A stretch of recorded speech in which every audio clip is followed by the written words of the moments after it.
Toronto playing the Blue Jays all the way down there. Enjoy the game.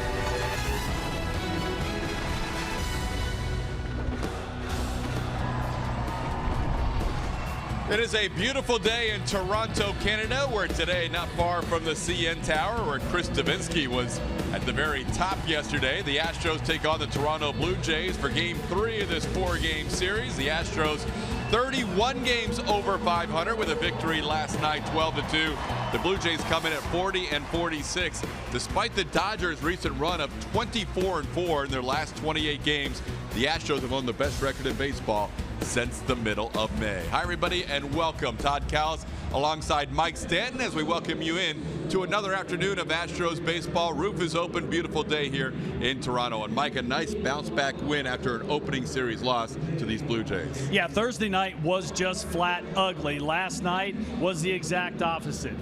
Charlie Morton did a nice job on the mound, bouncing back, coming back from the disabled list. And then the offense just did another amazing job of driving the ball every mistake that the Toronto Blue Jays pitchers made. 3 of the 4 games so far in this road trip, the Astros have been in double digits, and this offense continues to roll. Well, just to give you a little reference, on pace for 942 runs. Going into a regular season, what managers and general managers looking for? Roughly 800 runs. If you can get above 800 runs, you're going to be having a pretty good offensive year. So to go well over 900 would be amazing, and it doesn't look like this team is letting up whatsoever. The 09 Yankees, the last team to score 900 in a season. And since 1940, Mike, we're talking about 77 years, this is the best offense on the road. These other teams did it for a full season. The Astros only halfway right now, but the numbers are just spectacular. They're doing a great job of just punishing American League pitching. We'll have to see if they can continue that today and into the second half. No Jose Altuve in the lineup today, just a day off. More on the Astros when we come back as Julian Morales will talk about the incredible season that George Springer is having.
23 degrees Celsius, which means it is a perfect day for baseball right here at the Rogers Center. The Astros coming off a game where their leadoff hitter went 4 for 4, hit 2 home runs, drove in 5 runs. George Springer will be the guy that will get things going for us today in the 3rd game of this 4-game set.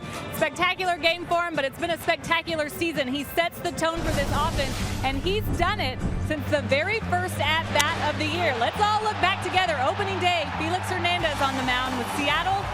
Springer took him deep. That was a leadoff home run, the first leadoff home run for him of the season. Now has 9. A.J. Hinch said yesterday that was one of the most memorable moments of the season. He said, I knew this was going to be a special year. It's certainly been special watching George Springer this year. Mentioned the leadoff homers. He has 25 homers, though, altogether. Great year, hitting .307. But since May 26, you're looking at his numbers now, he went another gear. He's slugging .806. That's like a good OPS. George is out of his mind right now. He's very locked in, tied for first in RBIs and first in run scores. That's pretty much doing it all. Complete player is George Springer. Not missing pitches. He worked on his swing path, so that would be the case. Everything coming together, and he's having a lot of fun doing it all, guys. All you have to do is look at him to see that. He enjoys playing the game of baseball. You're right, Julia, and he has a lot of reasons to enjoy it. He is on a pace as the Astros play game 88 of the season. He is on a pace for a 50 home run, 112 RBI, 138 runs scored season. As a leadoff hitter, Todd, that's pretty spectacular. And when you're dominating the sport, when you're dominating what you do, like George Springer is, how is he not having any fun? He's an energy source for this team. He's a power source for this team, and he is one of the best players in the American League as we speak today.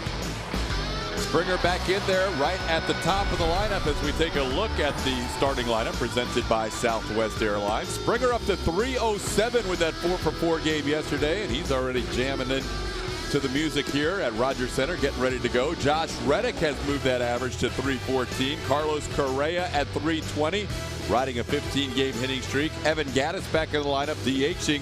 Marwin Gonzalez will play second base today. No Jose Altuve as he gets a day off. Brian McCann behind the plate. Yuli Gurriel at first base. Alex Bregman at third. And Nora Chika Aoki is in left field. Tough customer for the Astros today, Marcus Stroman. This team's #1 pitcher right now. The 26-year-old right-hander, #1 pick out of Duke University in 2012, had the highest ground ball rate in Major League Baseball last year, even better than Dallas Keuchel, at almost 3.5 ground balls to every fly ball out. He throws a 2-seam, 4-seam fastball, curve, slider, change, cutter, but he's mostly 2-seam fastball. About 55% of his overall pitches is a 2-seam fastball. Now we're going to have to keep an eye on him because in his middle finger on his right hand, he came out of the start after only 5 innings his last time out against the Yankees with a hot spot. Not quite a blister, but it was moving in that direction. We'll have to see how far he can go today. Yesterday's starter for Toronto, Aaron Sanchez, did not get through the 2nd inning. They were able to soak up a lot of innings last night with Mike Bolsinger. But still something to watch today with this Blue Jays bullpen that has been used a lot like the Astros. It is a perfect Saturday afternoon. The roof is open at the Rogers Center, and we are underway with a pitch outside the strike zone to George Springer. It's 1-0. Toronto winning game 1 of this series 7-4. The Astros coming back with an emphatic 12-2 win last night, and Stroman paints the outside corner with that fastball at 94.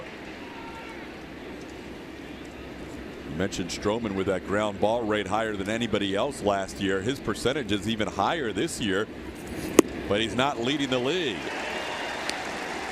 1-2 the count to Springer after that swing and miss. He's got that power slider to go along with that fastball. Not the biggest in stature, but has a very good arm. Had all kinds of records in college and has really progressed nicely into the command of his pitches this year. There is that slider with that late movement. George lays off that. It's 2-2. He'll pick up about half of his strikeouts with the slider, a few more than he does with the fastball.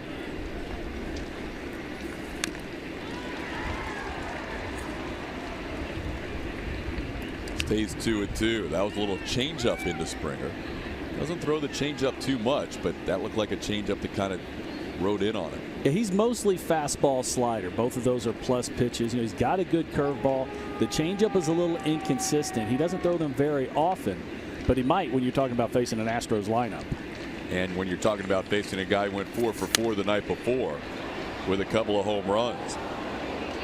Springer with that 27th home run last night set a new major league mark. Most home runs ever for a guy in the leadoff spot before the All-Star game. He passed Brady Anderson, who hit 26 before the All-Star game in the 1996 season.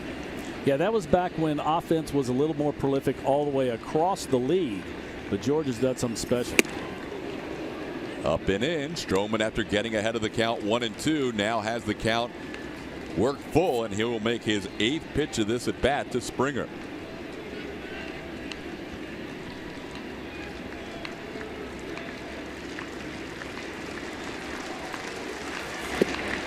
Ball 4. Getting down to the count to a guy like Stroman and then drawing a walk. Springer sets the table right away. I think what this shows about George is just really how well he's seeing the ball. Marcus Stroman has very good stuff. Ball's moving all over the place, high velocity. He laid off a couple pretty close pitches in that at bat, but I think that just shows the progression George has made in recognizing the strike zone.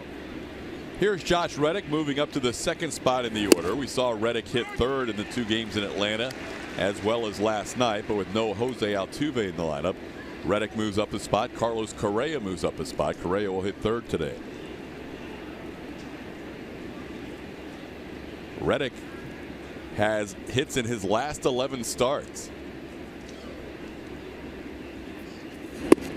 He would have a long hitting streak going, but he pinch hit in the first game of this series. In his 1AB, he flied out to left. There's one of the hotter hitters in baseball getting a day to rest. Jose Altuve, with 4 consecutive 3-hit games, has the most hits in Major League Baseball right now.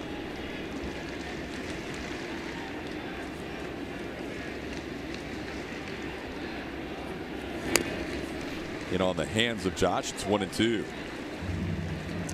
You know, A.J. Hinch had said in this series he wanted to give all of the position players that were going to the All-Star game, wanted to give them a day off at some point.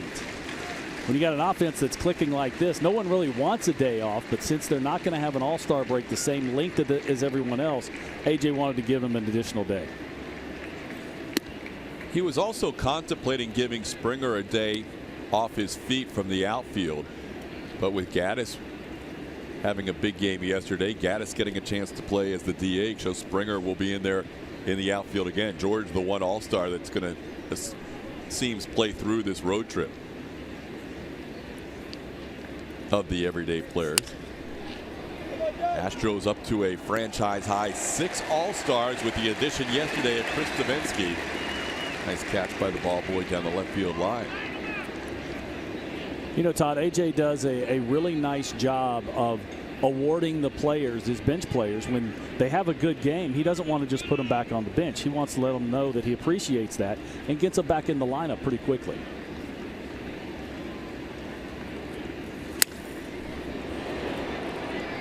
Reddick fouls one on the right side this time and breaks his bat. Josh, since coming back from the DL, batting .458 with an OPS of 1345.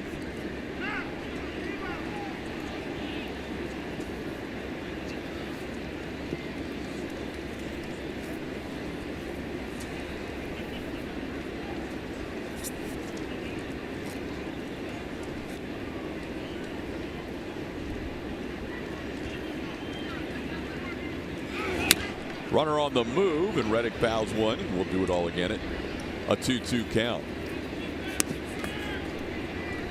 Reddick has been joking with A.J. about hitting in that 3rd spot. He's always wanted to see what that looked like with Altuve ahead of him in the lineup.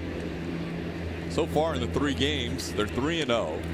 They scored 16 runs on Tuesday, 10 runs on Wednesday, Josh didn't play Thursday, and with him in the third spot in the lineup, 12 more last night. And don't think Josh Reddick hasn't let AJ know exactly how good this team has been with him in the 3-hole.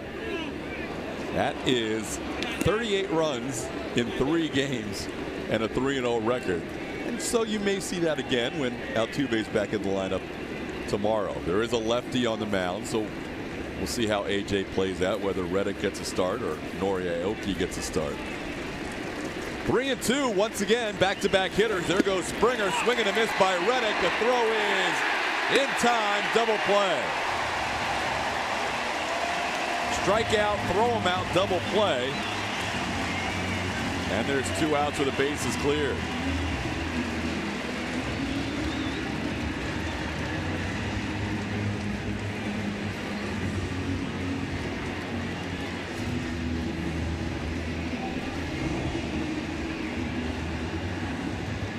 Going to see Stroman goes with a breaking ball, 3-2. Actually doesn't throw a very good one. It's up in the zone. Reddick not happy with himself, swinging and missing at that pitch, and then Springer was dead to rights at second base for the strike him out, throw him out double play. So the base is cleared. Here's Carlos Correa. Correa riding a career best 15-game hitting streak. Has that average up to 320.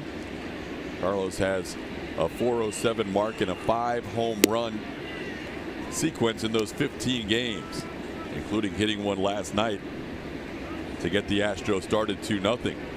Stroman tried to quick pitch him on the first pitch, and now a hesitation on the second pitch. This is something he started this year, and all it's for is to kind of mess up the hitter's timing, when to start their load. I love Correa's demeanor. He saw both of those quick pitches and hesitation, and he stayed right in the box and said, bring it. Yeah, that's not it doesn't work all the time, but it can also screw up Stroman. When you start messing with your delivery, especially at a young age, only 26 years old, there's a lot of times that it can mess up your timing in your own delivery.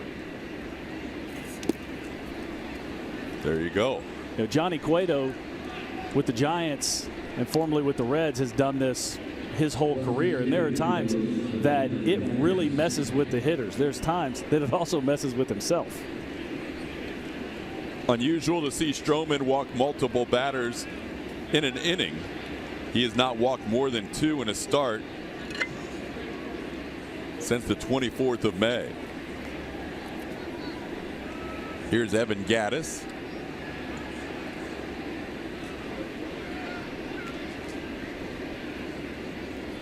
17 starts, 26 walks for Stroman. So averaging just a little more than a walk and a half per game, and he's walked 2 here in the first inning. 1-0 to Evan Gattis.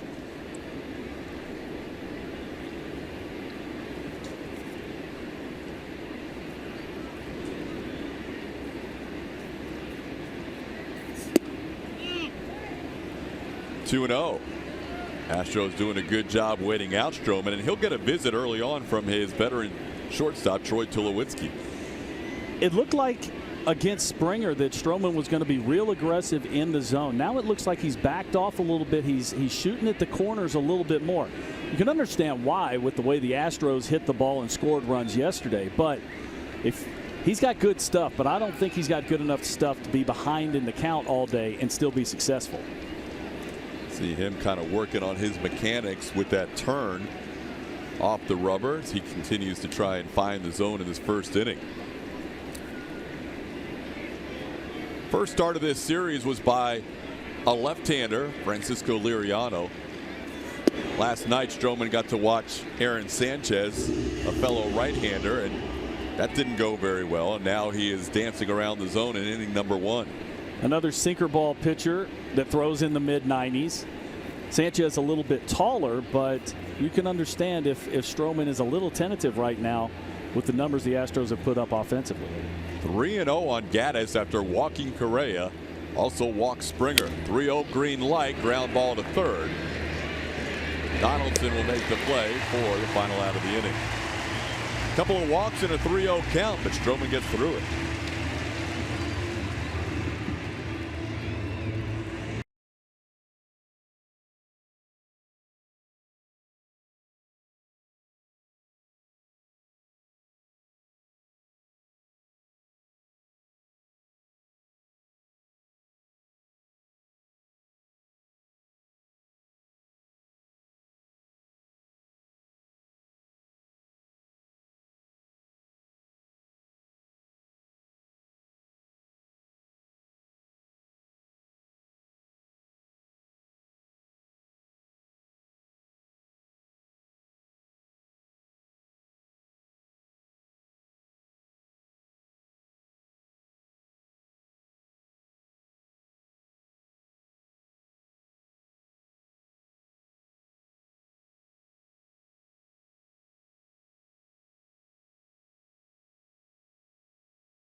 Blue Jays coming to bat in the bottom half of the first inning. Astros in town for game 3 of this 4-game series. And here are your Blue Jays lineup presented by the manager for the Toronto Blue Jays, John Gibbons. Jose Bautista will lead things off. Russell Martin is the catcher. Josh Donaldson at third base. Justin Smoke, the all-star. Kendrys Morales, the DH. Troy Tulowitzki will get us started short. Ezekiel Carrera, who hit a home run last night in left field. Kevin Pillar in center.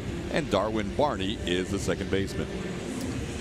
Mike Fiers getting the start for the Houston Astros today. The 32-year-old right-hander. Last time out had a weird line score. Went 4 shutout innings. Only gave up 2 hits and 7 strikeouts. That all looks good. But he threw well over 100 pitches, walking a few hitters, and a lot of foul balls. So AJ had to get him out there. Fastball, curve, changeup are his main pitch. He's going to throw that fastball, both 2-seam and 4-seam, right around 90 miles an hour. Highly unusual line to have that many pitches and a shutout through 4. Yeah, you would think that he would just have walked the ballpark, but that wasn't the case. There were a lot of foul balls. Fiers with a delivery to Bautista, 1-1. Jose Bautista has reached in 16 of his last 29 plate appearances. .552 on base percentage in that stretch. Ahead 1-2. You know, Todd, if you remember back to the beginning part of the season, prior to June, Fiers was really getting bit by the long ball, getting up 18 home runs. Now, most of those were solo shots. In this 7-game stretch that he's been on since that 24 hours in the bullpen, he has yet to give up a home run in these 7 games. So he's throwing the ball much, much better. And really what it is, he has found his curveball. That has allowed him to have the success with the fastball-curveball combination. Foul tip caught by McCann. Mike Fiers starts the game, striking out Jose Bautista. We're going to take a look at our strike zone presented by MD Anderson. You're going to see Fiers, the curveball, that number 4 pitch, that really got Bautista's speed set on soft. Wasn't expecting Fiers to go back to the fastball. Yeah, he threw it right down the middle, but that's that 3-dimensional pitching we were talking about. He had gone soft, turned around and went hard in the zone, got the strikeout. Up and in, backs Martin off the plate. Russell Martin, the batter, coming in with a .228 average. Mentioned the month of June as you see Fiers putting that one off the plate and upstairs on Martin. Fiers had a really good month of June, to the point where he was 6th in the American League in ERA and 4th in batting average against. 189 batting average against. .232 ERA in June. And his first start in July, we mentioned, was that very unusual line of 105 pitches, 4 shutout innings. 4 walks, 7 strikeouts. But in that run we were just talking about, he also had a whip, walks and hits to innings pitched, below 1.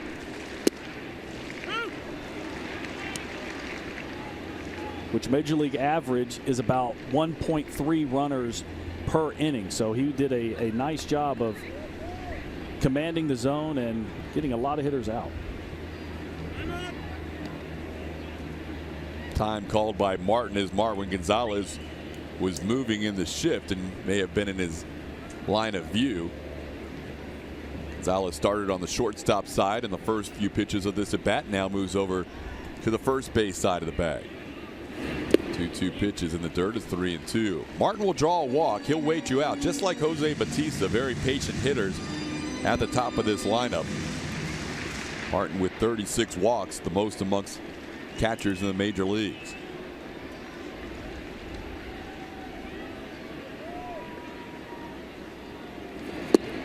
And he draws ball 4.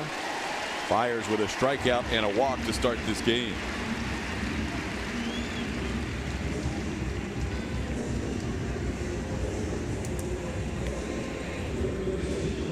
Last time a pitcher threw 100 pitches or more in 4 innings and didn't allow a run was Al Leiter. Did that against the Phillies.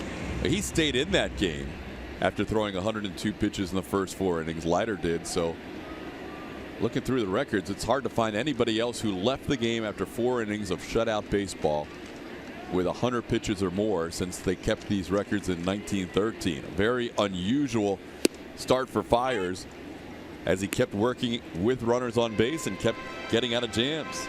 A lot of times that was with the strikeout. Had 7 strikeouts in those 4 innings, only 2 hits, but 4 walks, and like I said earlier, just a boatload full of foul balls.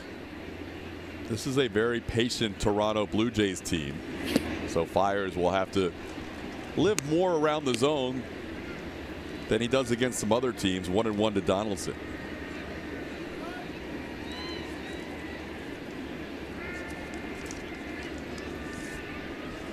Blue Jays in the top 5 in take percentage, 4th overall in baseball, so 3rd fewest swings at first pitches in a sequence. And Fiers down to the count to Josh Donaldson, 2-1. Todd, in my opinion, this is one of the few lineups in the American League that will actually try and work a pitcher, not just necessarily looking to ambush early, but actually really try and get the pitch count up, get into the bullpen in that, that 10th, 11th, 12th guy on the staff. There's not many offenses in Major League Baseball, in the American League now, that really do that.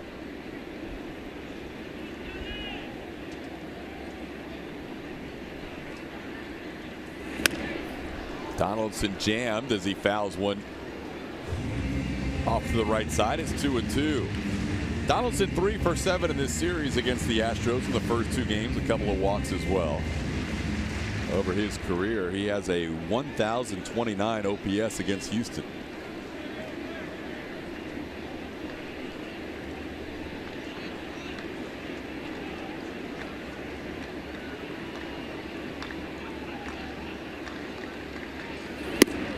Up and in, and back-to-back full counts. Fiers walked Russell Martin on a 3-2 pitch after striking out Jose Bautista on a 2-2 pitch.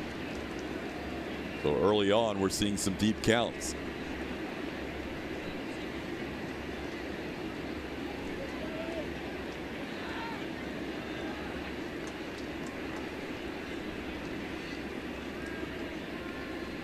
Runner on the move, pitch up and in, ball 4, back-to-back walks issued by Fiers. Mike Fiers not happy with himself, not being able to command that fastball. The success he's had in the last month and a half has been because of the fastball curveball combination. But even his last start, he didn't really have his curveball until about the 3rd or 4th inning. He kind of fought his way through. Then once he found the curveball, everything was okay. But we've kind of seen this from Mike before. He's got a little bit of a jam to get out of right here with all-star Justin Smoke at the plate. 2 on, 1 out after back-to-back walks. And there's a fastball for a strike. Smoke 4th in the American League in slugging percentage at .579. Leads his team in home runs with 23 and in RBIs with 55.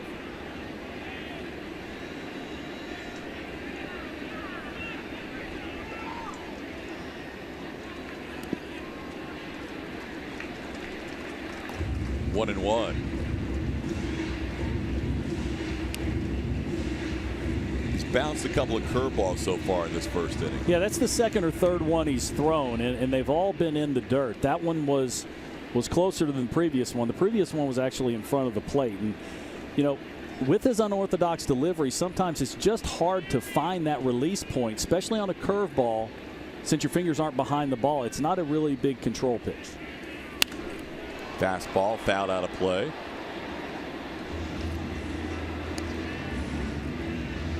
One and two the count on Smoke.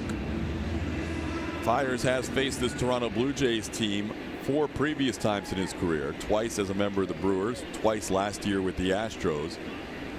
Made his first start at the Rogers Center last August. Lasted 4 2/3 innings in that game and allowed 5 runs, 4 earned.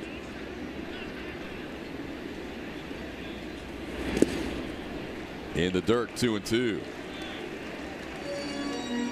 Busy start to the game for Brian McCann, blocking pitches. Yeah, we have a agitated Mike Fiers on the mound right now. He's slapping his glove. You can see him talking to himself just because he can't find that release point. Strikeout, walk, walk, and now a 2-2 count on Smoke.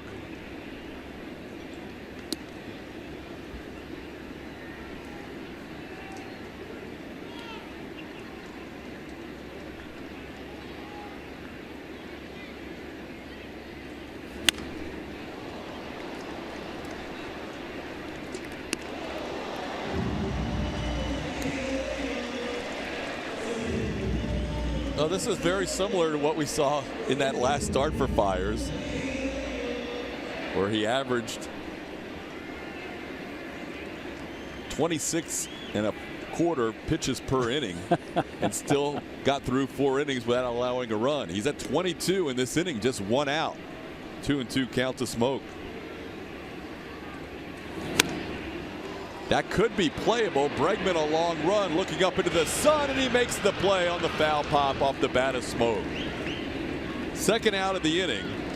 Bregman doesn't need the sunglasses today, but had to look up in that high sky and made the play. High sky, bright sun. Smoke just popping the ball up, and Bregman, you see him, he didn't have to shade his eyes, so the sun really wasn't that much of an issue.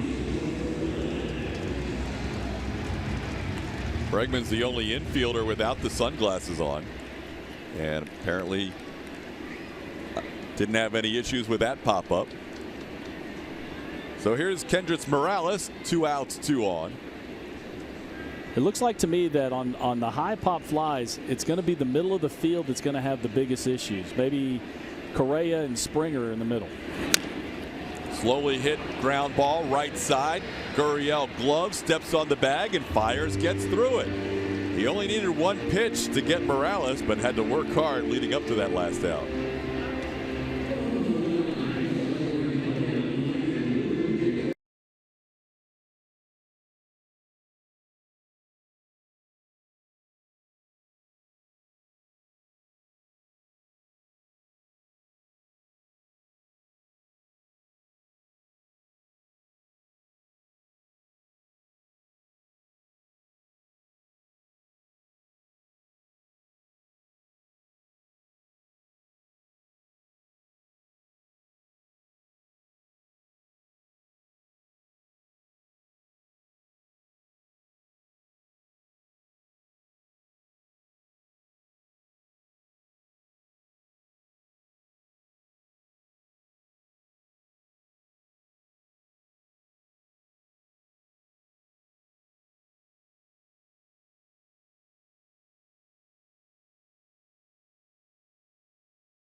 Here at the Rogers Center, no score yet. Time to show you our Chevy Stroh poll for the day. Remember to follow us on Twitter at Root Sports SW. Who is your mid-season Astros MVP? George Springer, Jose Altuve, Carlos Correa, or Reddick, Beltran, McCann? That's the veteran group right there, where you can write in your own candidate. Like, I think we have tweeters already who are writing in their candidates. Marwin. It's a good one, too. We'll reveal the winner later in the broadcast, Todd. There have been some really tough Stroh polls, Julia. How do you pick between those 3? I don't know. How is that fair when D is actually 3 players compared to 1 in the first 3? Well, that's how good those other 3 have been. I mean, Marwin will get some write-in votes, you would think.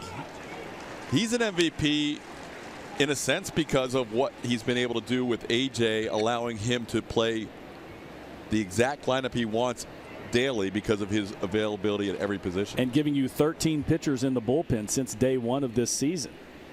So they're carrying 1 more pitcher than everyone else is. Great point. 3-man bench only works because you have to have a backup catcher. So you really have 2 guys other than the backup catcher. It only works if you have a guy like Marwin as one of those 2. Yeah, and AJ has told us that Marwin is the 3rd catcher. He hasn't done it before, and I'm sure Marwin is just beside himself in the anticipation of that happening. Normally a bench will include a backup middle infielder, backup corner infielder, and a backup outfielder, sometimes 2 backup outfielders. Marwin takes care of a lot of those issues by himself. Maybe that 4th is actually just a hitter, you know, someone that doesn't really have a position, first base type, yep. DH. But with Marwin, they can go with a pitcher. On the ground, right side. Marwin Barney makes the play for out number 1.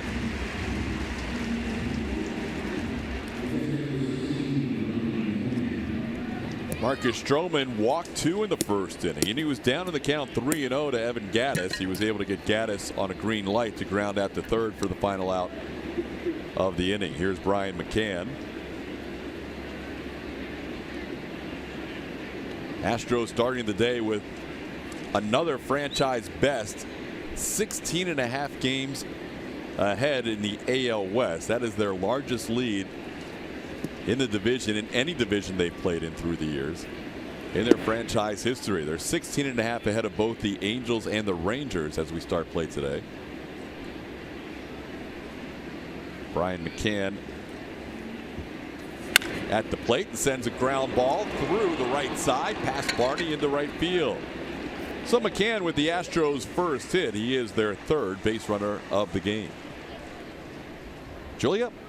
Well, as Yuli comes up here, he's been red hot here lately. Didn't have a great start to the season, though, but the chase percentage for him has been big. It's gone down. It's closer to league average now. Earlier this year, chasing close to 40%.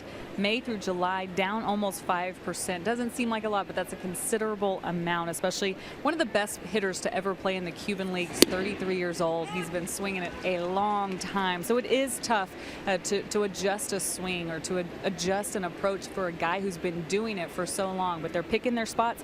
That's where they said that they were going to work on just getting that chase percentage down. He's done a nice job of that, guys. That's huge.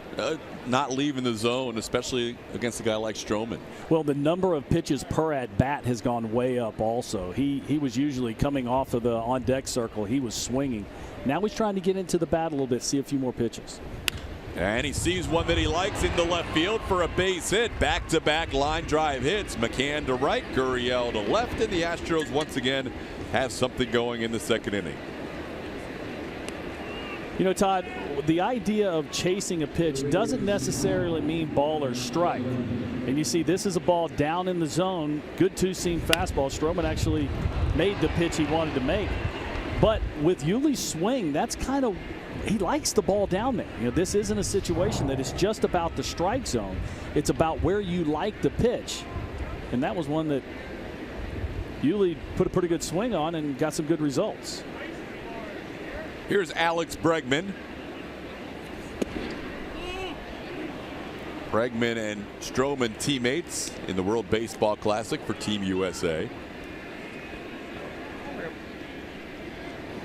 First pitch didn't miss by much. Stroman and Martin wanted that for a called strike. Instead, it's 1-0. Alex 8 for 16 on this road trip with 6 doubles.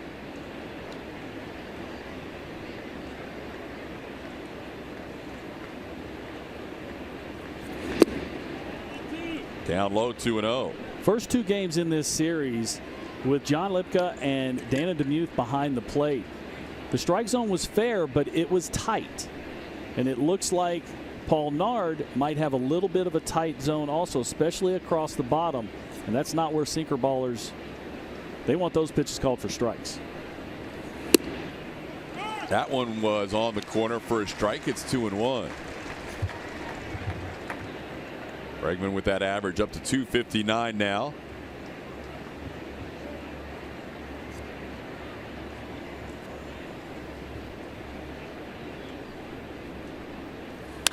On the ground towards short.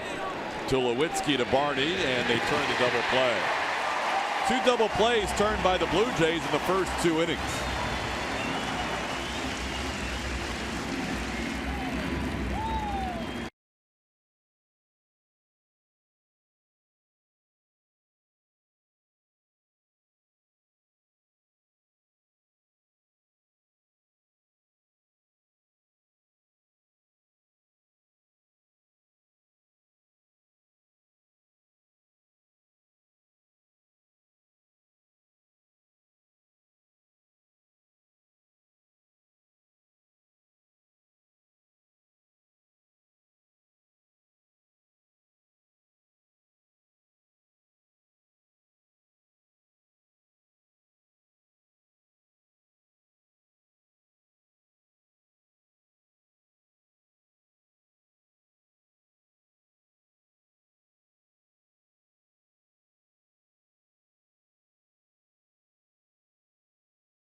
You by Toyota. Let's go places. And by Southwest. Yes to low fares with nothing to hide. That's transparency. Absolutely gorgeous day here in the TO, Toronto, Ontario. And Julia said it was 23 degrees Celsius at game time. It works out to nice and cool, 73.5 degrees Fahrenheit. Love it. Goodness gracious. Perfect day for baseball. Huge crowd here. Looks like a sellout crowd, and that would not be unusual for the Blue Jays in a weekend contest in the summer. Tulowitzki tries to hold up at the first pitch, and he does. It's 1-0. Troy Tulowitzki, Ezekiel Carrera, Kevin Pillar, the first 3 lined up against Mike Fiers in this inning. Todd, I think it's only supposed to be 96, 97, 98 in Houston today.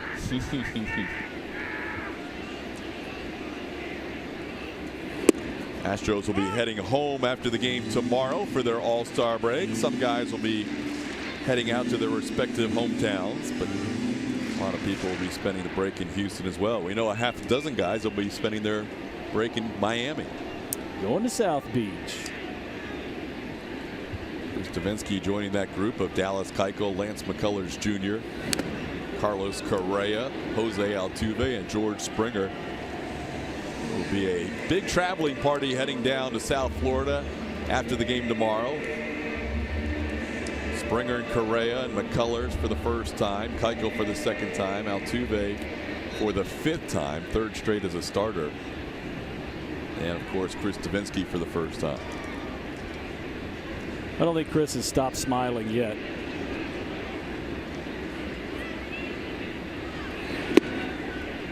One-two pitch misses. It's 2-2. Fiers used 24 pitches to get through the first inning.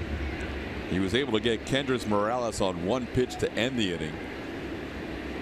And he starts here 2-2 to Tulowitzki. And down goes Tulo. That's strikeout number 2 for Mike. 1 out in the second. A reminder, as you enjoy a cold one, to look forward to Miller Time later in today's game, brought to you by Miller Lite.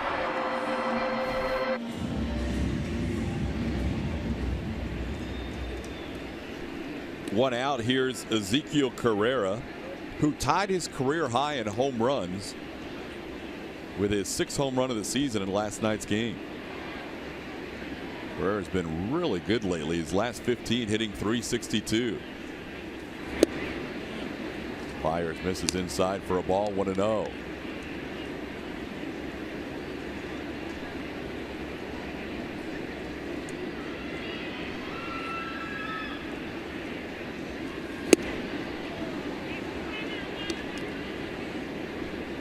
Looking at this in our Super Row, brought to you by Mattress Firm. You see the two-seam fastball. Nice location in on the hands to Tulowitzki. Swinging underneath it. Ground ball right side. Marwin, who yesterday played over at first base, getting a start on the right side at second base today. And makes the play. He made an outstanding defensive play on the first play of the game defensively when Jose Altuve's throw was wide into the third. Almost going into the splits. And then the pitch was also a short hop in the dirt. So even though he was completely extended with his legs, he still had to pick the ball. But, you know, when you're a middle infielder and have the hands that Marwin does, that's just another play. You could almost see in Altuve's face, he hates off days. There's just nothing he enjoys about sitting out for a day. But A.J. Hinch knows he needed to get his second baseman a break at some point before the All-Star break. Today happened to be the day. 0-2 the count. Yeah, and A.J. has told us before he doesn't really like having those regular starters on the bench because they're usually a pain. They're causing trouble, telling jokes. On A.J.'s case, trying to get him back in the game because they're starters. They want to be on the field all the time. 0-2 to Pilar.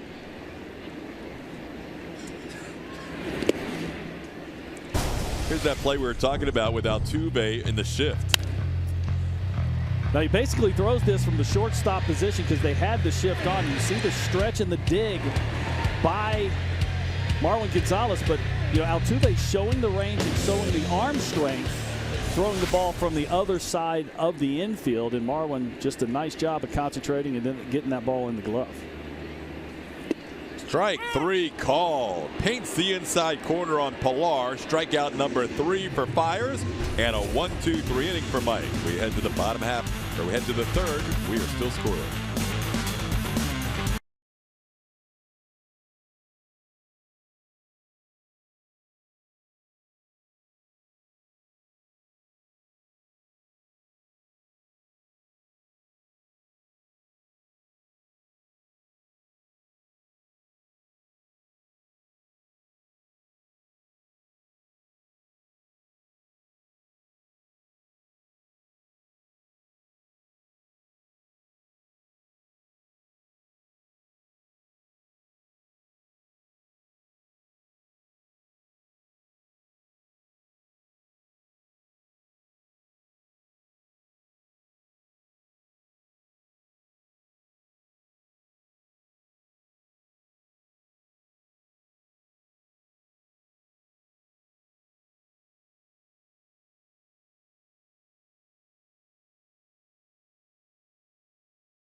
The Astros at Minute Maid Park next Friday night for Baseball on Tap.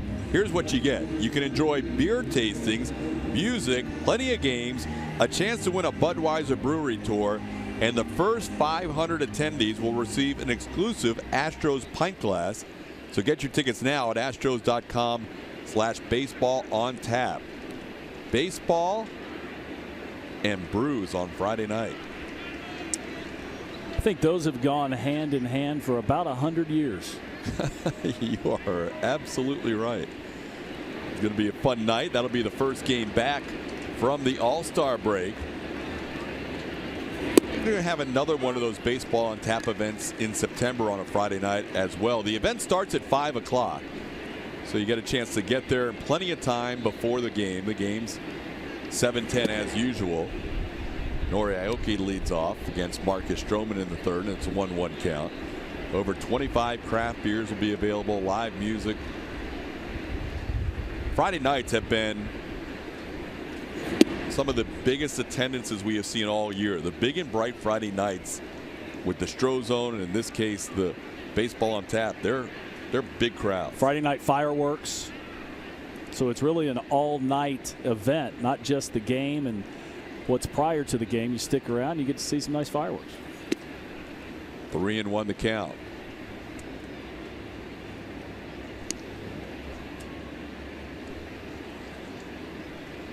Make sure you keep that date on your schedule. Next Friday night, Astros against the Twins, coming back from the All-Star break. 3-1 pitch misses, and Stroman has walked yet another. That's 3 walks allowed as he walks the number 9 hitter, Nori Aoki. And back we go to the top of the order for Springer. We were talking about a quality at bat for George Springer. Now, it doesn't necessarily mean he's got to blast the ball out of the ballpark every time. He gets behind in the count 1 and 2 and then lays off some pretty close pitches by Stroman. Change up, another elevated fastball, and ends up taking a pretty good two-seam fastball down on the outside corner. And it's just ball into right field, pretty well hit. Batista watching it go off the wall on the line. Aoki, a great jump off first. He's going to be waved home. The throw by Barney is not in time. Springer at RBI, and the Astros take a 1-0 lead. And then sometimes you don't have to see a whole lot of pitches for it to be quality at bat. George jumping on the first pitch of the at bat. You see, this is a hanging slider down the middle. And again, George going the other way. I know this is a common theme, but this is what's making him so successful right now. Got the slider, did a nice job of just getting the barrel of the bat on the ball and driving it off the wall in right center field for an RBI double. Nobody in baseball has more opposite field home runs than George Springer. That one was not quite elevated enough for his 10th opposite field home run, but it was a line drive off the wall and right, and Aoki read it off the bat and scored from first. Here's Josh Reddick.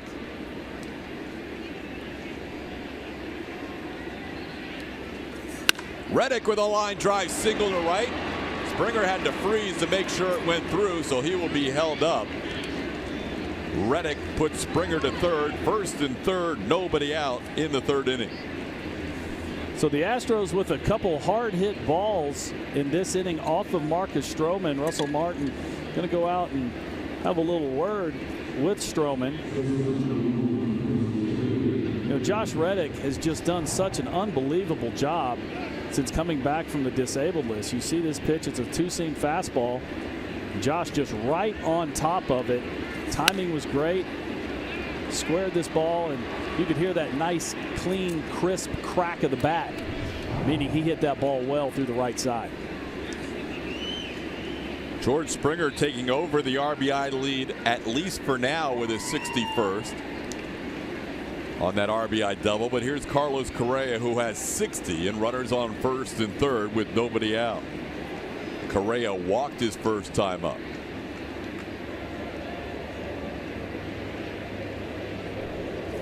And he hits a bullet, but after third baseman Donaldson, Reddick caught off first, cannot get back.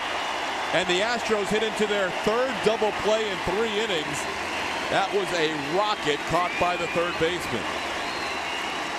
Josh Donaldson showing his hops right there, and Josh Reddick with a little bit of a base running blunder, not freezing on that line drive, gets caught in between first and second. Another ball hit dead right on the screws.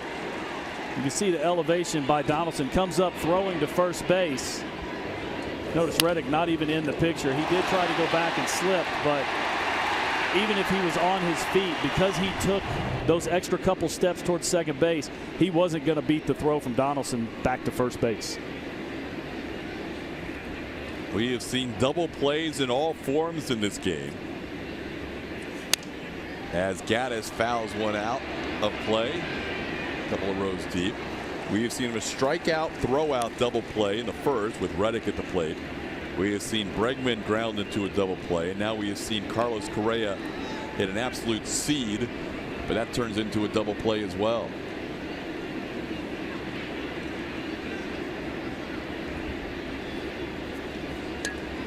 Gaddis grounded out his first time up.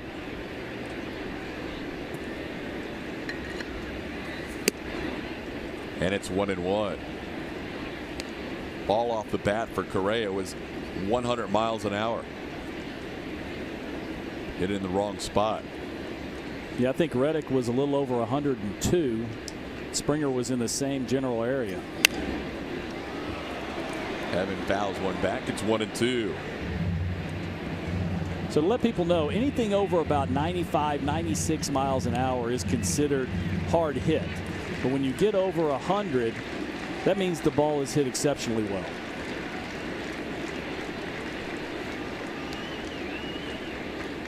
Astros taking the 1-0 lead in this inning on the RBI double by Springer.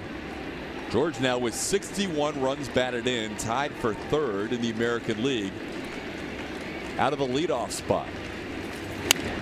And the 1-2 pitch is popped in the air. Barney makes the call and puts it away. Astros score one and lead it 1-0.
Missing one of the letters in that group spelling out Astros. Today's pitching performance powered by Kubota. How about Charlie Morton's start last night? Not really knowing what to expect from Charlie. Actually threw the ball exceptionally well. 4 hits, 2 runs, couple 3 strikeouts. But I thought we saw the velocity. We saw the nice breaking ball. We saw the command. And it was one of those starts that he had to spend a lot of time on the bench because the Astros were scoring runs early in the game. Kept his concentration. That was a nice first start for him coming back from the DL for, 6 weeks. Really good to see the Astros rotation start to get healthier. The Astros getting Charlie Morton back last night. Joe Musgrove came back from AAA Fresno earlier on this road trip. Hopefully Colin McHugh and Dallas Keuchel shortly after the All-Star break, as Mike Fiers is down 2-0 in the count to the number 9 hitter Darwin Barney to start the bottom half of the 3rd inning. Barney, then Jose Bautista and Russell Martin. Fiers so far has walked 2, is not allowed a hit, has struck out 3. But inside to Barney, it's 3-0. That group of Astros fans we saw coming out of break are right above the Astros bullpen. They all have different shirts on, but the first S in Astros must be on a beer run because he is not there right now. There's a pitch inside, ball 4. So right now, there he is. And he is on a beer run. I did not plan that. They were rooting for the Astros. That just worked out that way. The problem is, if you line up like that, you have to stay in your seat. That's right. Because if not, you got to get the vendors that are coming up and down the aisles. There they go. Now it's the Astros again. If you have to go to the restroom, you just got to hold it. And don't switch seats with your buddy. You better look into this beforehand to make sure you like the guy sitting next to you. Well, a walk to Barney is not the way Mike Byers wanted to start the inning, and now a strike to Jose Batista. Batista struck out swinging his first time up.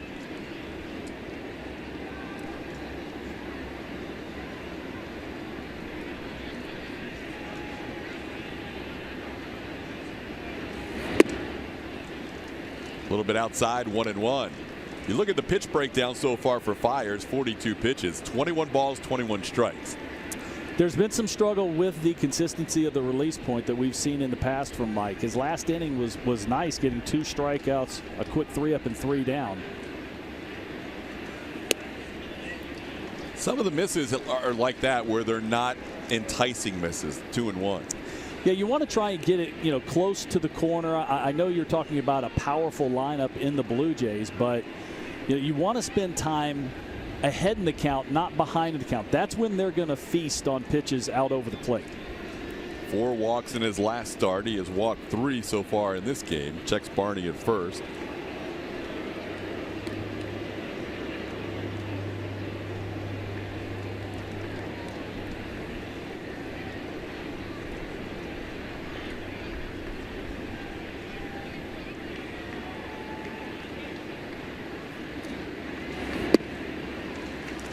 And down 3-1 to Bautista, and we'll draw a visit from Brian McCann.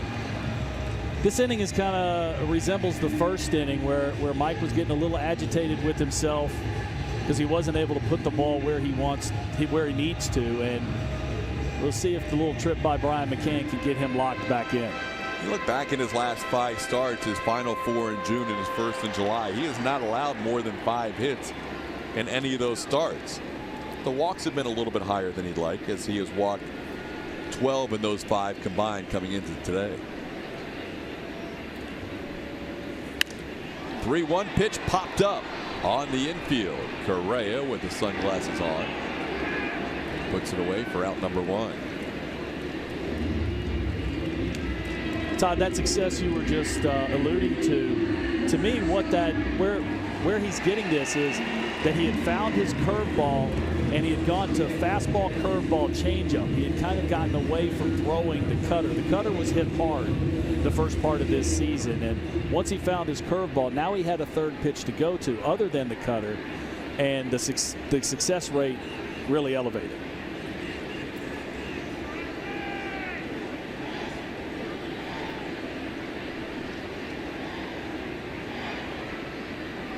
And he was really getting hurt by that cutter. He was giving up a lot of hits against that on that pitch, especially it seemed like right-handers were doing some damage. Even though he's not a hard thrower, he's still a stuff guy. And what I mean by that, he relies on the movement, the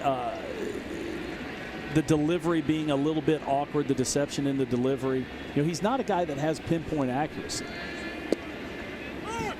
And when he didn't have his best pitch, the one pitch that he has that's a plus pitch is the curveball. And when he doesn't have that curveball, he really didn't have anywhere else to go. Today he's been looking for that curveball. He has been. He's actually been looking for the fastball also. It's all been kind of, that release point's kind of been all over the place. But the one thing he has going for him today that he didn't, let's say, 8 weeks ago is he's got the confidence of pitching well over the last 7 starts. So the confidence that he has in his ability to execute the pitch can go a long way in helping find that release point. 1-1 the count to Martin, and he pops one up shallow right. Out goes Gonzalez, in comes Reddick. Josh will get there in time to make the play for out number 2. Looking around the infield with this high sky, we mentioned Bregman in the first inning when he caught that pop-up was not wearing sunglasses. That has now changed. Alex, like everybody else on the field, is wearing the sunglasses now. Yeah, we saw sunglasses glistening in the sun right there as Marwin and Reddick were looking up into the sun, but no issues on that one. There are the shades for Alex. Everybody has their own style. No more flips, though. No more flip shades. Everybody goes with the sport glass look now.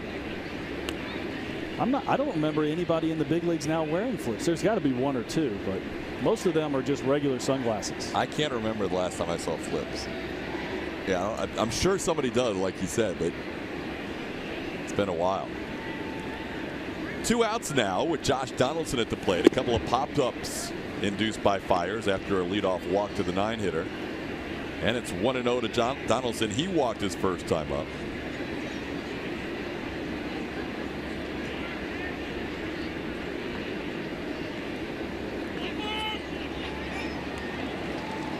A balk is called against Fiers, and that'll allow Barney to move up to second base. Mike kind of taps himself on the chest and said, that was my fault. Actually agreeing with home plate umpire Paul Nard. Here we take a look at Mike Fiers and that balk. Oh, you see him start and stop. That's all it takes.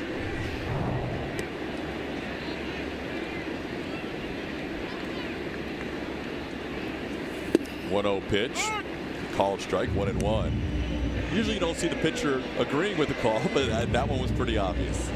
Yeah, he felt that one. He knew exactly what he did, and by not arguing, it actually is easier to accept. I know I always had issues with umpires because they would call a certain, when I had picked a first base, they would say I would cross the rubber, and so we had to have a discussion about that. By the way, I didn't win any of those arguments. No. Not a one. So the balk to first base, they called you on that a couple times? Yeah, they would say that my right foot, as I picked it up in my leg kick, I would cross the rubber, which means if I do that, I have to go to home plate. And I would throw to first base, they would call a balk. I think Bob Davidson got me probably 3 or 4 times on just that very move. Balk and Bob. 2-2 now as Donaldson misses that pitch. Yeah, Bob, he earned that title, Balking Bob Davidson. He was out there kind of looking for pitchers to do something a little bit different so he could call it.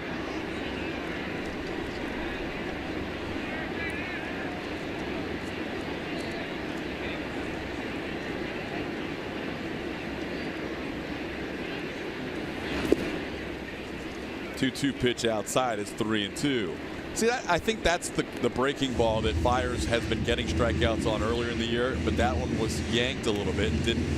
Donaldson wanted to swing, but that was so far off the plate he didn't induce a swing. Yeah, you could see he offered at it. He flinched, but it was just too far away and too far in the dirt. And this is the curveball. You see the nice top spin, but you see how far out Brian McCann had to go into that left-hander's batter's box. If that's closer on the plate, Josh Donaldson very well might offer at that pitch. And Fiers and McCann have had a little trouble getting together on a couple signs here. Now they run through the signs again on this 3-2 delivery.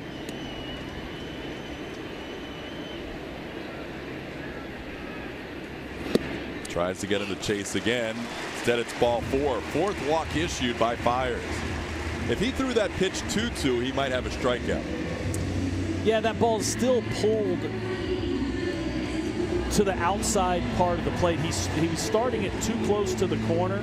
Now, that's by design because he had a base runner, a base open. You know, Josh Donaldson, former MVP, has actually swung the bat pretty well in this series. That was one of those situations. He was okay with walking him because of the open base. Now he'll face Justin Smoak.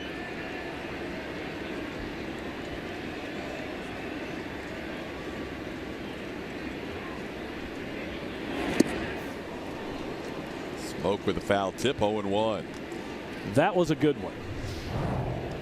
He threw it for a strike, but look at the downward action. It starts up chest high, then ends up the bottom part of the zone. And that's really the first really good one he's thrown in the zone today. So hopefully that's a prelude to what's coming with Mike Fiers and his curveball. Ahead 0-2, back to back. That's a good sign. Yeah, pretty much the same pitch. Almost covering that first pitch in the strike zone there. And that's nice that now all of a sudden, and it can happen that quickly, Todd. Just in one pitch, find that release point, and then he may have it for the rest of the day. Try to go back again, and Smoke got a piece of it. Well, we're still seeing Fiers with the ball strikes about 50% each, and yet here he is. No, he hasn't allowed a hit. He's walked 4 though, and he's trying to work out of another 2-base runner jam like he did in the first. A little better pitch count than last time. He's at 57. Remember, through 4 innings, he threw 105 that last start. Doesn't get a chase upstairs on the fastball. It's 1-2. All right, so now he's got Smoke to either go back north with the fastball. He's thrown him 3 curveballs in a row and then a high fastball. So this is when Mike Fiers is at his best, when he's pitching north and south. So he can either go back to the top of the zone with the fastball or go to the breaking ball to the bottom. Time called. Which would you prefer? I would like to see the curveball again. You know, even if Smoke guesses right, he's looking for that pitch. It's just such a tough pitch to square up because of the depth of the pitch.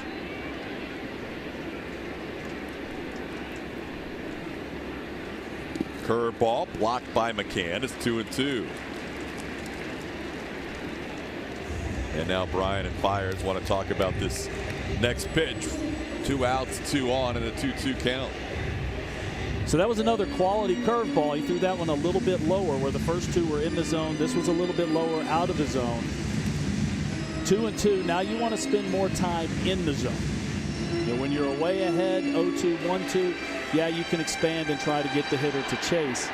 Now you want to spend a little bit more time, if not in the zone, a lot closer to the zone, because you don't want to go 3-2. This will be the 60th pitch of the game for Fiers in the 3rd inning. And he gets Smoke swinging at the fastball away. Fiers picks up a strikeout, his 4th, and the Jays leave 2 more.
The Astros have a 1-0 lead over the Blue Jay. Rogers Center, and just being in Canada where they've got great food items, especially here at the ballpark. A little bit different than you might see in Texas too, with all the poutine on the menu, different styles. And there's a little girl, I shouldn't say little, you're 10 now, that I found who was looking for the best eats at this particular ballpark. Addison is staying at the Renaissance Hotel.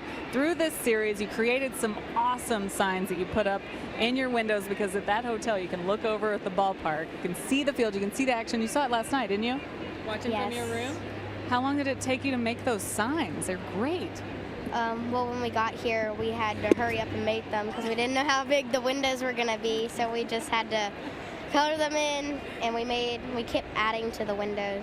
I know you have it all covered today, but the one that was my favorite was the one with me, and you wanted to know what to eat. So I have brought the ballpark food to you, and I'm in our laps right now. We have probably 7, 8 food items, and I wanted to read off a couple of them as Marlin bats here. We've got a porchetta sandwich, some chicken nachos, chicken poutine, fish and chips. There's chicken and waffles on a stick, buffalo cauliflower poutine, mini donuts, and churro poutine, which is a dessert poutine. Addison, you're going to help me try some of these, but where do you want to start? All of them. Chicken and waffles. Chicken and waffles. Okay, we're going to start trying some of this food, guys, and then we're going to let you know what we think about it. How about that? You brought all those items down? They're all here. Oh my goodness. It's a heavy tray of food. Addison's got some in her lap. The chicken and waffles actually look really good. Look at all that. I know. Addison is so kind to help me try some ballpark food, though. Here you go. All right, so you guys try those chicken waffles. We also have to keep an eye out on the baseball and what's happening at home plate. One of Addison's signs close. is for Marwin. Looking for Marwin, so here he is batting. She has great signs, especially the woo. Josh Reddick knows that you have that sign up there, doesn't he? I think so. He does. He does. He knows. And she kept it updated with the Devo All-Star sign. Right. Gonzalez swings and misses. All right, those guys are going to be trying a little local items here at the Rogers Center. We'll check back in with them as the inning goes. Julia can't leave till all that food's gone. Well, she might have to pass it out to the whole section. What do you think? It's good. Welcome to my life where people put mics in your face or cameras in your face as you're eating, right? As you take a big bite. You like it? Is it good? Mm-hmm. It was really good. A future Julia Morales right here. She's doing a great job. I'll let you keep eating it. Can I get in this churro poutine, though? Do you mind? Oh, yeah. That's really good.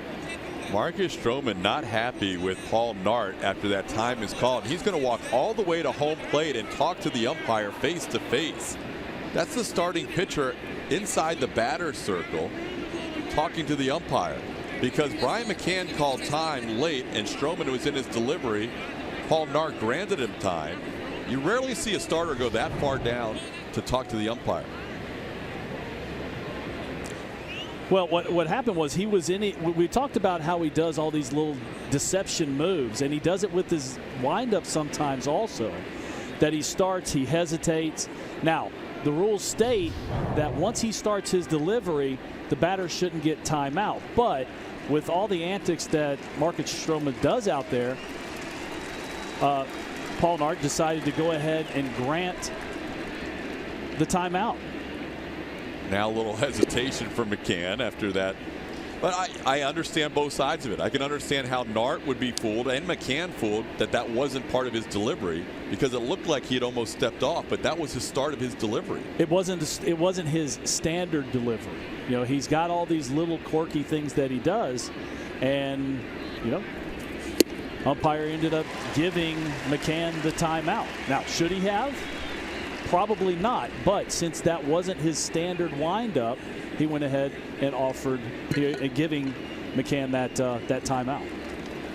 Yeah, no longer does he have a standard windup anymore. We saw that beginning in the WBC. McCann going other way, and he is hobbled coming out of the batter's box. McCann did not get out of the batter's box well on that ground ball. He's retired for out number 2 in the inning. That was a pitch way inside, and it gets in Brian's kitchen. Then as he goes to run, you see him kind of just stumble a little bit. He does go into a jog. I think he's okay, but just a little misstep there. And a lot of that had to do with just the swing itself, because that ball was so far inside, trying to get the barrel of the bat to it. McCann has worked so hard this first half going into the All-Star break. More than likely he will not start tomorrow with the lefty Jay Happ, so this is probably his last start behind the plate. And as much as we talk about the bullpen guys looking forward to the break, Brian McCann, as hard as he's worked, learning a new staff, working with everybody, going into some extra reps in spring training, he's probably looking forward to the break as much as anybody. Yeah, and you got to remember Brian McCann. Quick pitch there, and Gurriel swings a 2-0 pitch. Barehanded by Stroman, and he has a 1-2-3 inning. We're through 3.5. Still 1-0.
Fourth inning. Mike Fiers back on the mound, and he'll face Kendrys Morales, Troy Tulowitzki, and Ezekiel Carrera, 5, 6, and 7 in the Blue Jays lineup. I mentioned there's a few surprises around the league that you may not know that Chris Davis has the most home runs in baseball since the start of 2016. You may not know that Ender Inciarte has the most hits in baseball since the All-Star break last year. You also may not know, as Morales takes a called strike, that the longest active road winning streak in the major leagues belongs to Mike Fiers right now. He has pitched well away from home. He has. He's gotten some run support also in that stretch. He's got he's 7-0 since I think the All-Star break last year. He's got an ERA around 3.8, so we know the Astros have scored runs for him, but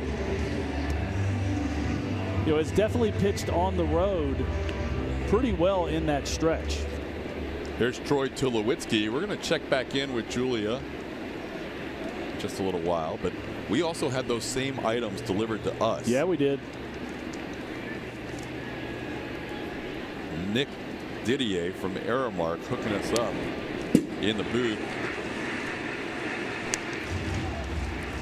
Julia, how's it going down there with all those food items? Well, I'm wearing some of it, and it's in my hair, but it's all good down here. Addison just took the biggest bite I've ever seen of the buffalo cauliflower poutine, which is really good. So dig into that.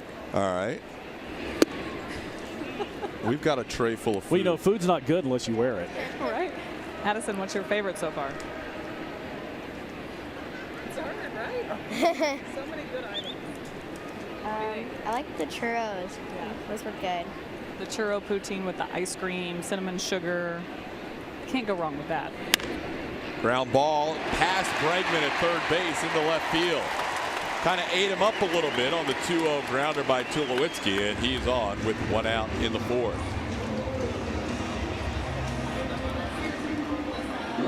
This pitch was hit pretty hard by Tulo. Gets a pitch down out over the plate, pulls it. Gets Bregman with a little bit of an in-between hop. You see him backing up, and that's one of those cardinal rules for infielders. You do everything you can not to back up on the ball, but that one with a little bit of a strange spin ends up getting by Bregman at third. Going to give Bregman an error on that play. Here's Ezekiel Carrera. Swings and misses. 0-1. Take a look at that play again, and you'll see Bregman take a jab step forward and then go backwards. You know, if he keeps coming, he might be able to get that ball on the short hop, but decides to go back on it. You talk to any infielder, that's the hardest play they have, is when you're backing up. You really don't have a whole lot of body control. Foul tip. It's 0-2. The Astros have hit into 3 double plays in the first 3 innings. They would love to return the favor here on the Blue Jays and get out of this inning. Man, this stuff smells good. Yeah, we've got, I assume we have the exact same food items that Julia has down there. We have 2 boxes full. I don't even know. It is 2 boxes full too. Yes. I don't even know where to start with this stuff. We have plenty of forks, so our crew is kind of hovering around us. They're vultures. Pitches on the ground. We could see 2. Marwin to short for 1, although Carrera with speed and a slowly hit ground ball reaches on the fielder's choice. So you've got some of the dessert items over there, but you also have some of the other items. Yeah, this is, I think this is this the chicken and waffles on a stick? Yeah. Yeah, that looks pretty legit. We have, I mean, literally we have what? 1, 2, 3, 4, 5, 6, 7, 8 different items between what's in this box. Wow, that's good. And what's over here. That's why Julia is so busy right now down on the field. We haven't heard from her in like 10 minutes.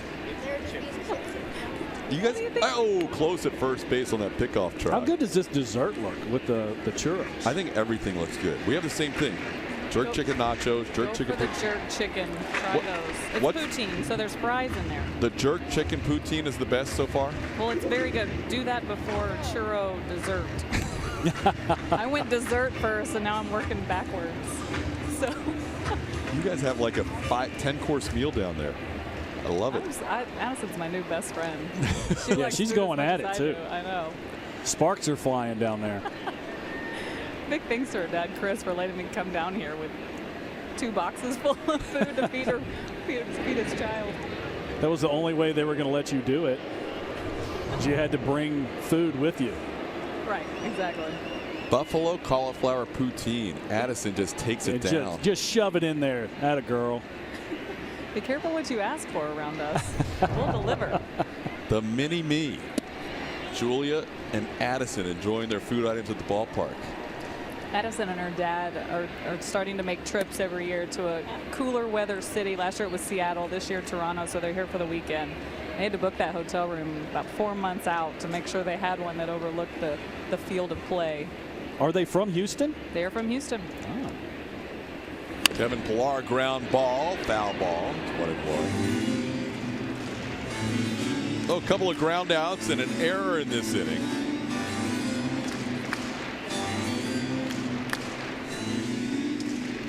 Full day of entertainment down there.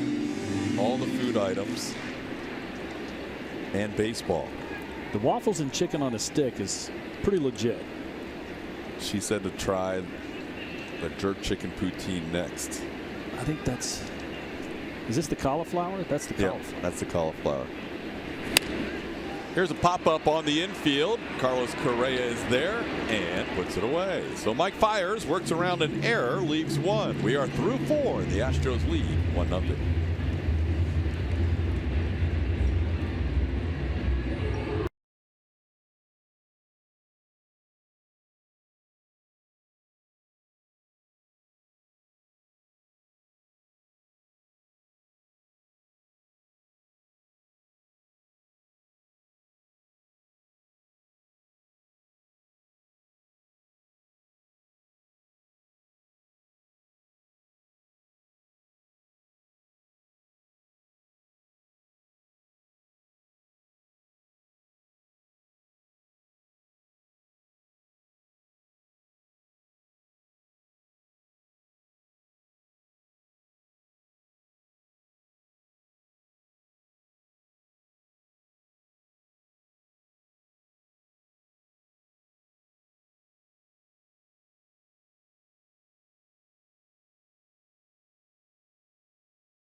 Astros baseball on Root Sports is presented by Southwest. Yes to low fares with nothing to hide. That's transparency. Fifth inning baseball, Astros lead by the score of 1-0 on an RBI double by George Springer. Who else, the way he's been going lately. Sold out stadium, Rogers Center, Toronto, Ontario, Canada. They are fired up about the Blue Jays in the 6th. Right around the top of the American League in attendance, along with the New York Yankees. Alex Bregman will lead things off, followed by Norioki and George Springer.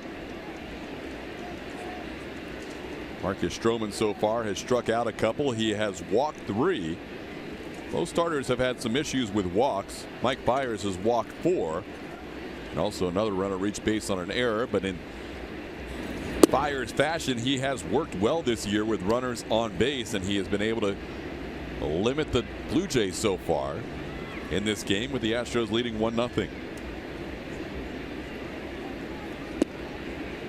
Bregman hit into one of 3 double plays the Astros hit into in the first 3 innings. His first time up, he hit into the conventional double play, grounding out. Now it's 2-1.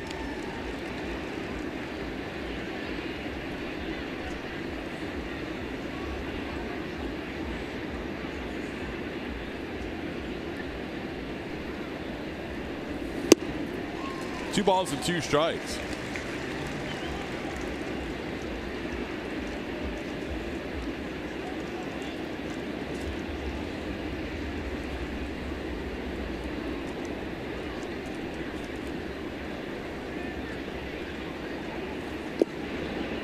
And it's 3-2.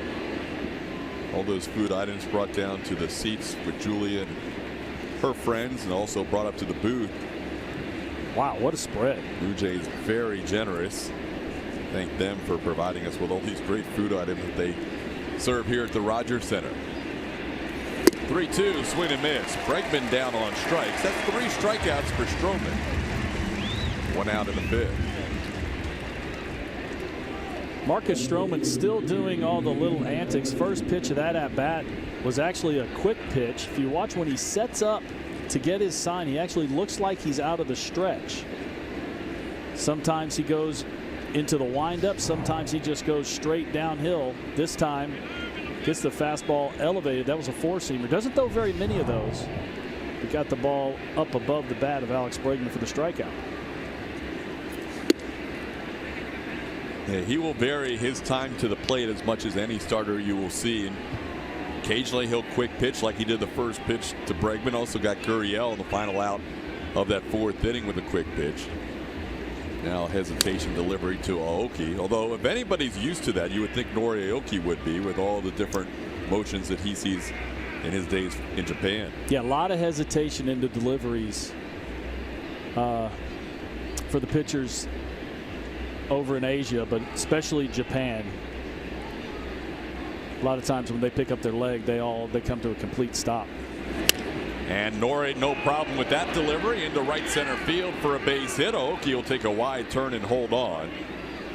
1 out base hit for Norioki. Astros now with 5 hits in the game. Aoki got looks like a changeup out over the plate. It's elevated just a little bit. Location was okay on the outside corner, and you see, not trying to overswing, just getting the barrel of the bat on the ball. He has got a lot of hits in his career just by barreling it up just like that, over 2,000. So here's George Springer. Springer on the ground towards short, to Lewinsky, to Barney for 1, and they turn yet another double play. 4 double plays turned on the Astros in 5 innings. We are halfway through with the Astros leading 1-0.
Blue Jays from the Rogers Center in Toronto. Glad you could join us on this beautiful Saturday afternoon in Canada. Todd Cowles alongside Mike Stanton, Julia Morales. One more game to go tomorrow before the All-Star break, and we have found out Brad Peacock will start that game tomorrow. It was initially a TBA, and Peacock will get that final start against the Blue Jays' Jay Happ, and then a 4-day break before the second half of the season begins Friday at Minute Maid Park against the Twins. Darwin Barney will lead things off. Number 9 hitter drew a walk his first time up. Byers needed just 11 pitches last inning to get through the 4th, and he needed a low pitch count inning because he had thrown 60 in the first 3. Ahead to Barney 0-1.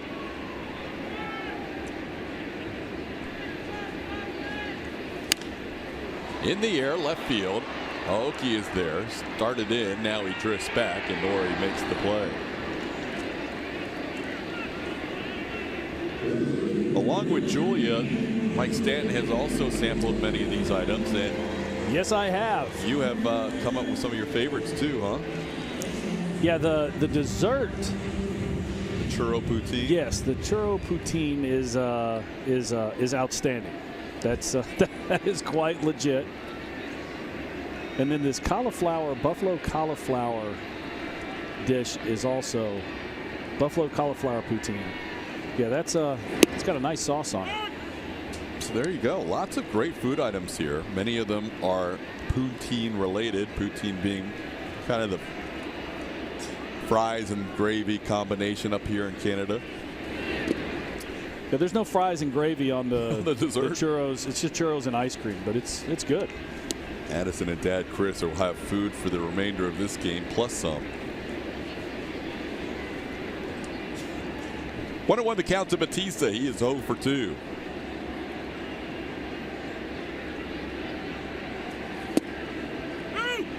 Called strike that Jose didn't like. It's 1-2.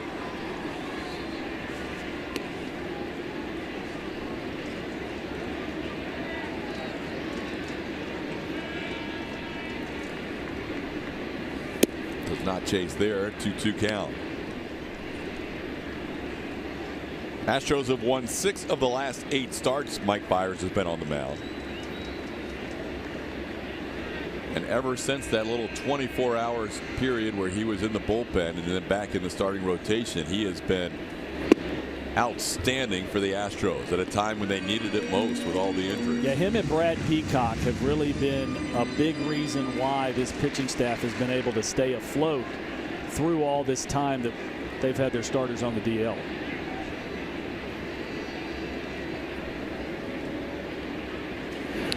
Inside, and that actually catches Bautista. The 3-2 pitch hits him. So 4 walks and now a hit batter issued by Byers. Bautista, 1-out base runner. Mike's lost a few fastballs up and in on these Blue Jays hitters, these right-handed hitters. They're just not really expecting a fastball up there. Looks like he gets him on his right forearm, or maybe bicep or tricep.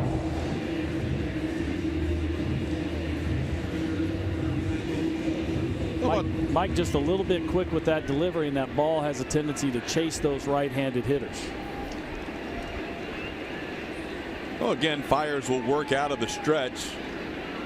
He had 2 runners on in the first, 2 runners on in the third, a runner on in the fourth, and now a runner on in the fifth. And there's a strike to Russell Martin, 0-1.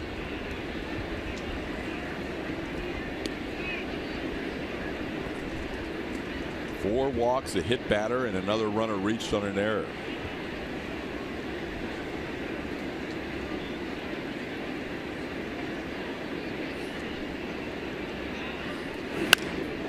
In the air to right field. That's the first hit of the game for the Blue Jays. Russell Martin with a single into right. That'll put runners on first and second. Third inning out of 5. The Byers has had multiple runners on base. Russell Martin, who swung the bat very well in this series, gets a pitch elevated in the strike zone, doesn't try and pull it. It's a fastball. You see Brian McCann reach back over the plate to his left. Russell Martin hitting that ball pretty well to right field for the first hit of the game for this Blue Jays lineup.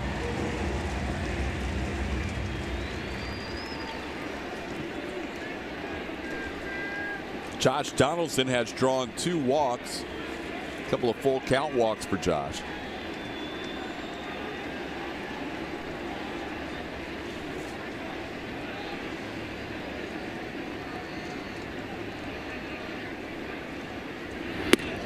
Up and in, Donaldson hits the dirt and kind of looks out at Fires.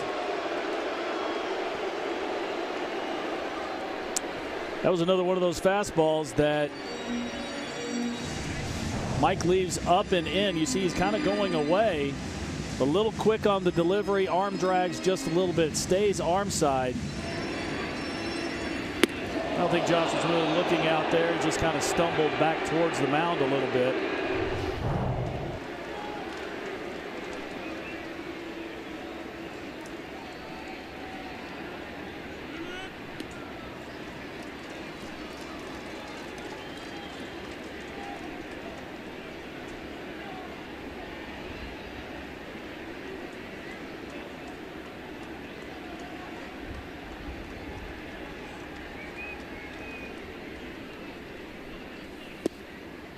Strike on the inner half, 1-1.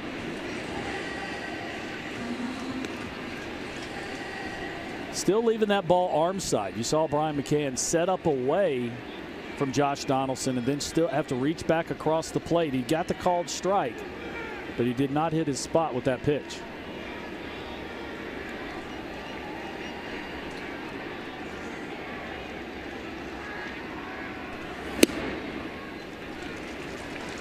Upstairs, 2-1. Pires has battled that command today. 4 walks, a hit batter, up and in to Donaldson on the first pitch of this at bat. And now down to the count, 2-1.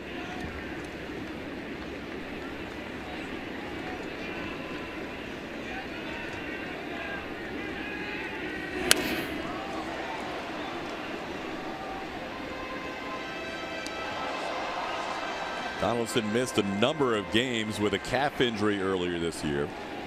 Missed 38 games. He was out from the middle of April until May 25th. Slowly has gotten back into form and seems like in this series he's had some better swings than the Blue Jays people saw prior to this series. Yeah, much more balance on his swing the 2 games we've seen here. And he drives one deep to left center field, and that ball is gone. 3-run shot, Josh Donaldson, his 9th home run of the year. And the Blue Jays have a 3-1 lead.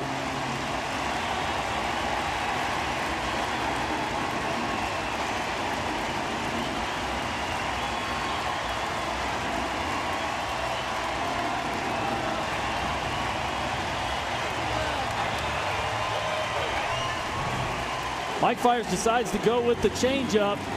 That's the second one he's thrown him in this at bat. That number 4 on the outside part of the plate, that was a changeup. The pitching behind in the count to a hitter like Josh Donaldson. Like we said, he's swinging the bat much better in the 3 games we've seen him so far in this series. Drives that one out of the ballpark to give the Blue Jays 3-1 lead. Only 2 hits allowed by Fiers, the last 2 batters with a single and then a home run. Donaldson's 9th home run of the year, just his 25th RBI with those 3 added onto his total. But a big spot in this game giving Toronto the lead. Justin Smoak with a count of 1-0.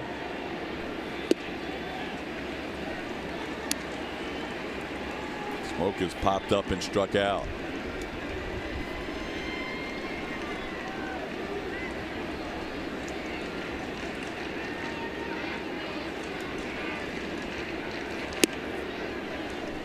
Prior to that swing by Donaldson, the Blue Jays did not have anybody reach third base with all the base runners. Fiers has been able to work out of trouble, but Donaldson changes that in a hurry.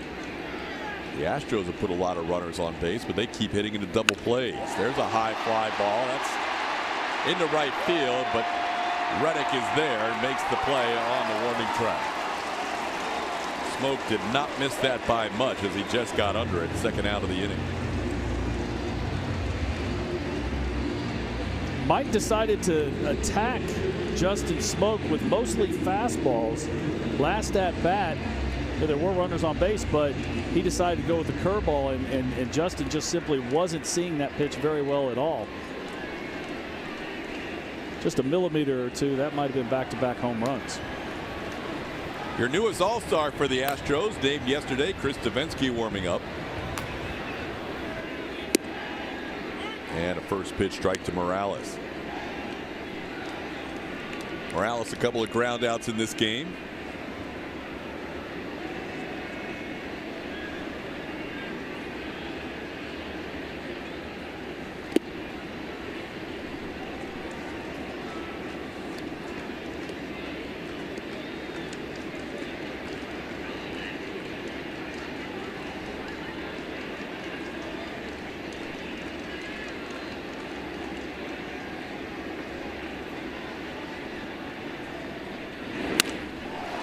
And there's a base hit into right center field. Reddick and Springer converge. Josh cuts it off and holds Morales to a single.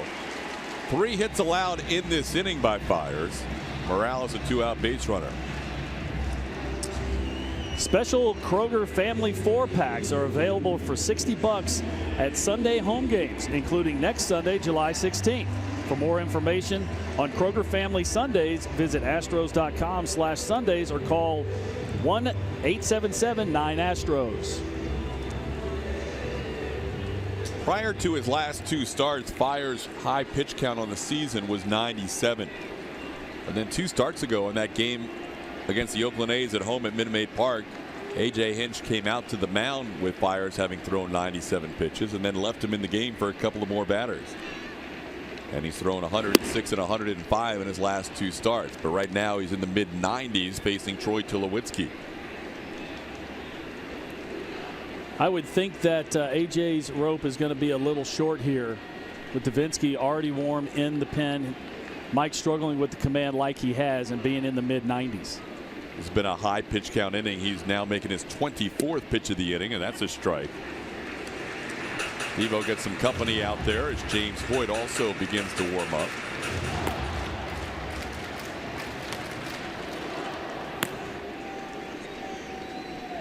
A couple of guys who can give AJ some extended innings out of the bullpen.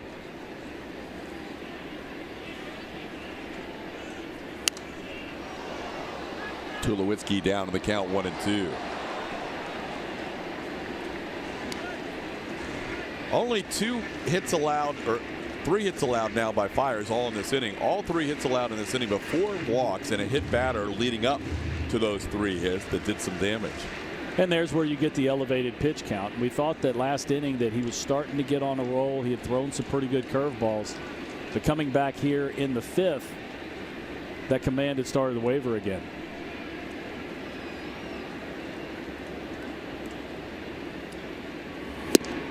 Swing and a miss. Tulowitzki frustrated on the strikeout. Fiers picks up his 5th strikeout, gets through the inning. But 3-run score on the Josh Donaldson home run. And it's 3-1 Jays.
Josh Donaldson home run lead the Astros 3-1.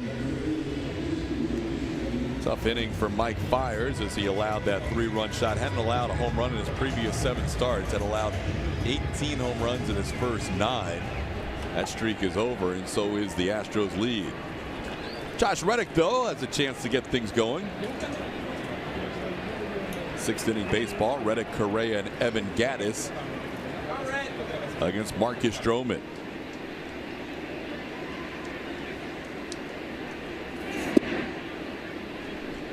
Josh 1 for 2, singled his last time up.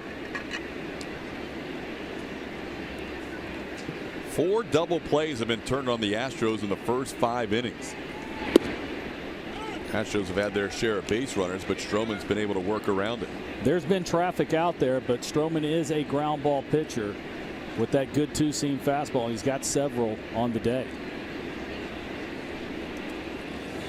Last year, when he led Major League Baseball in ground ball percentage, his percentage was 61.4%. This year, it's up to 62.3%.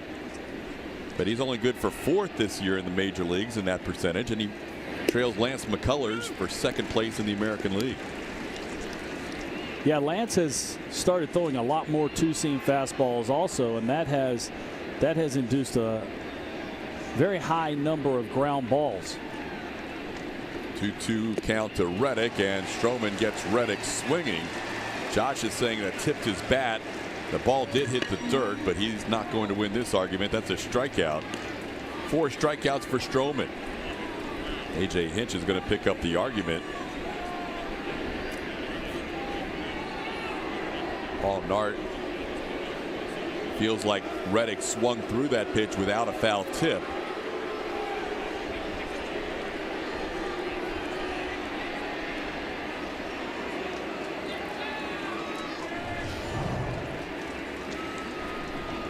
There's that 2-seam fastball. It's going to go down and in. You can see the movement. I know Reddick felt like he might have fouled that off, but from that view right there, it looked like that was just clean swing and miss. Here's Carlos Correa against Stroman. Carlos lying into a double play his last time up. He also walked. 15-game hitting streak going. First time up, we saw Stroman quick pitch Carlos, followed by a very deliberate delivery. These two guys saw each other in the championship game of the World Baseball Classic. Stroman had a no-hitter going for 6 innings against Team Puerto Rico.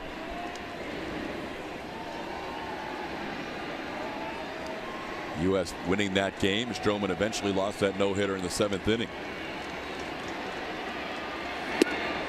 Correa and Carlos Beltran, part of Team Puerto Rico, Team Rubio, as they all dyed their hair blonde. Yeah, that was a bad look.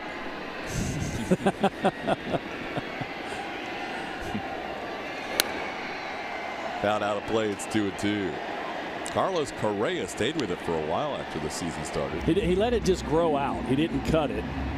And yeah, it stayed there for a couple months, but thank goodness it is grown out, and he's gone back to his natural look now. Ever since it's grown out, it seems like he's been red hot. Got off to that slow start, but so what are you saying? And he chases that slider. Stroman gets a strikeout with that slider, his 5th strikeout, and he has 2 outs in the inning. Make your mark at Minute Maid Park with a customized brick that will welcome fans into the ballpark for seasons to come. Order your commemorative brick now at astros.com/brick.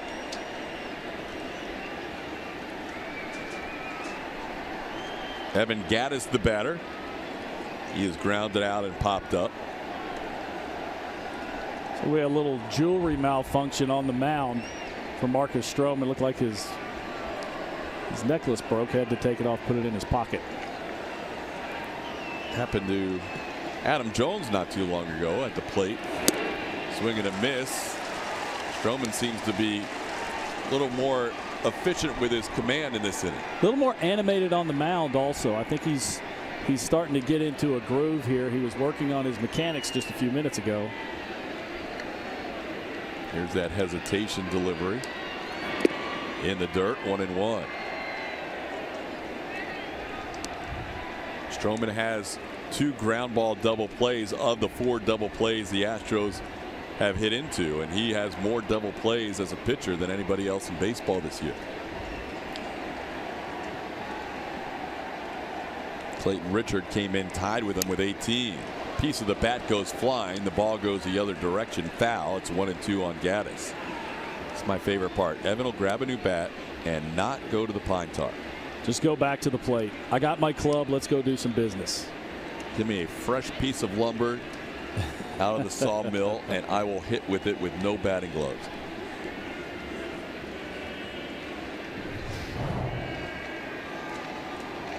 You see Evan well out in front of this. It actually catches the backside of the bat and chips off from the cupped end of the bat. Holds up on that pitch. It's 2-2.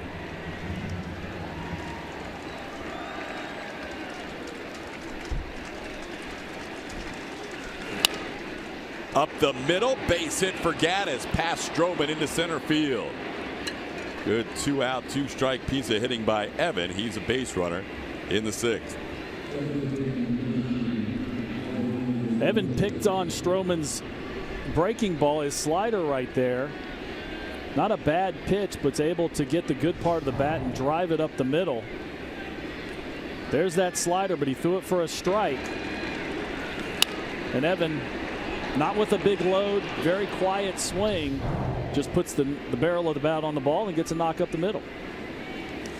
Here's Marwin Gonzalez looking for his first hit.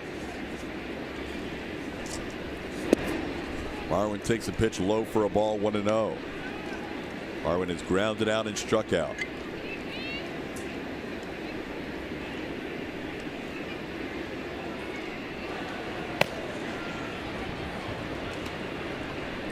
Blue Jays getting their first bullpen action of the day. Danny Barnes starts to throw. Called strike to Marwin. It's 1-1.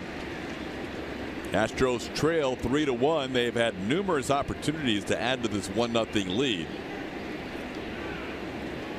And the Blue Jays getting 3 with 1 swing off the bat of Josh Donaldson in the last half inning.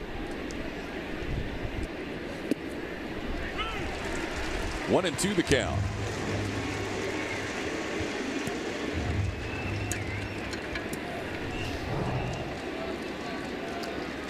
There's that 2-seam fastball from Marcus Stroman. Pitch right on the corner. Stroman getting the call, but you could see the movement going, fading down and away from Marwin.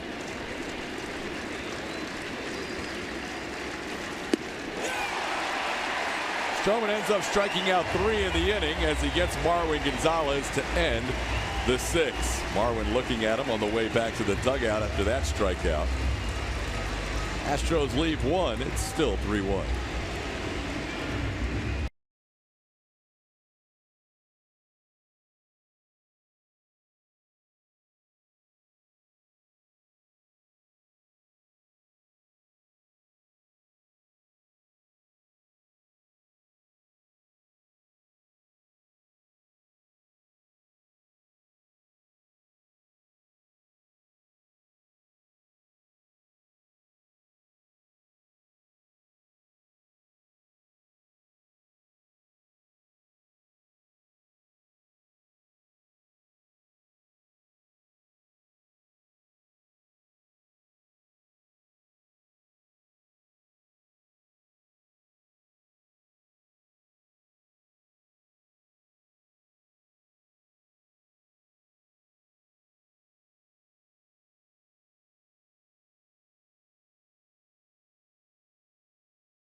Texas Auto Diamond King is Cesar Cedeno from the 1974 season.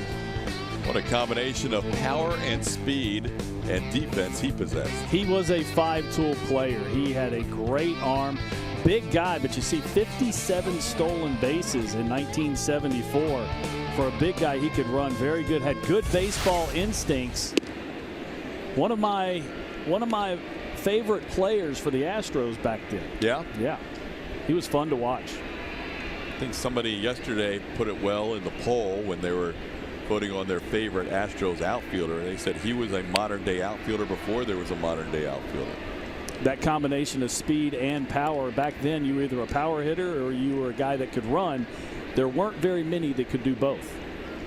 Ezequiel Carrera leads things off, bottom half of the sixth inning. Blue Jays lead the Astros 3-1. Mike Fiers back out there with pitch number 100 about to be made.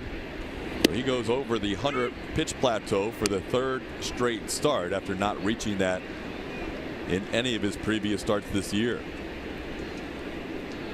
First 14 starts all under 100 pitches. In the last three he's gone 106, 105, and we'll see where he ends up today.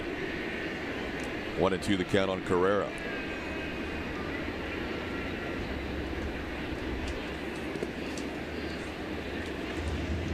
We had a little delay before that pitch. Because Carrera has speed, the defense had to be set up for the bunt. He actually squared around to bunt at one of those pitches. Now that it's 2 strikes, the Astros have the full shift on with Bregman playing short.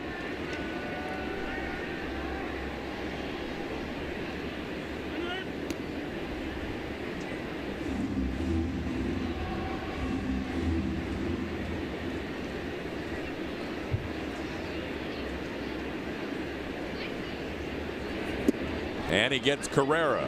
Strikeout number 6 for Fiers. 1 out in the 6th inning. Nice curveball by Mike Fiers. Got 2 strikes, and you can see the height where that pitch started and then the depth going down and in on Carrera with a rather feeble swing at that curveball.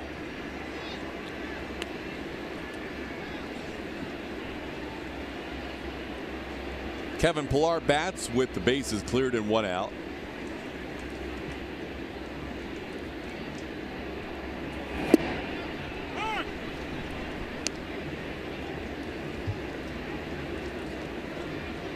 Seems like the curveball and the fastball command have been better as the game has gone on.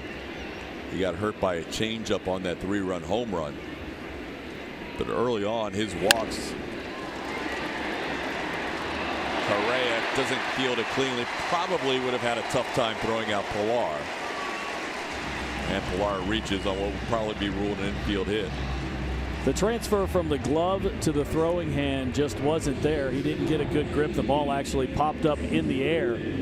With Pillar and his speed, Correa felt like he was going to have to rush this and just didn't get that transfer.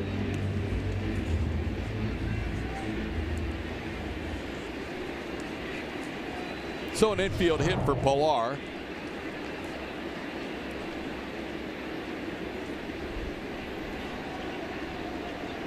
I was going to say that's the Blue Jays' 4th hit, but they actually have it listed as the 5th hit. They must have changed that error to Bregman earlier. Here's a ground ball to Correa, and we get a double play on the other side. So a 6-4-3 ends the inning. Fiers gets through 6 with 105 pitches.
up this inning. He is our shiner light blonde spotlight as we look back at his last 10, 343, 6 doubles. He's had 4 in his last 4 games. He's walking more, he's scoring runs, he's doing it all. Kind of gets lost in the shuffle when you talk about how good this offense is how well Bregman is swinging the bat right now. And he's had a great road trip as well. But when he's popping up, we see that a lot with him. That means things are not going well. But when things are going right, he starts hitting those line drives and he starts using the whole field. And for him, the live drive percentage has gone up here recently, meaning he's feeling good at the plate, guys. Good to see. Alex having himself a nice road trip, hitting .500. He will bat third in this inning. Brian McCann will lead things off. With George Springer, with all the RBIs, having 61 RBIs at this point in the season, he's driven in Alex Bregman several times. You know, he's hitting in the bottom part, that bottom third of the lineup that has been so prolific for the Astros. We have to remember that whenever we talk Springer and RBIs. Called strike to McCann, 0-1. Brian has singled and grounded out to third. When he grounded out to third, he came out of that box and stumbled a little bit, but appears to be fine, no problems the rest of the way. There's another strike, and it's 0-2. Stroman has found that zone a little more often the last couple of innings. McCann just coming off that homecoming in that series in Atlanta. Mentioned that he'll probably enjoy the break as much as anybody. That was a little different spring training for him in that he caught a lot more trying to learn these pitchers first time around. Yeah, he came in with that in mind, telling AJ that he wanted to catch a lot, and he probably caught more this spring training than maybe ever, but definitely in the last several years. On the ground in the shift, Donaldson the only one there. He makes the play for out number 1.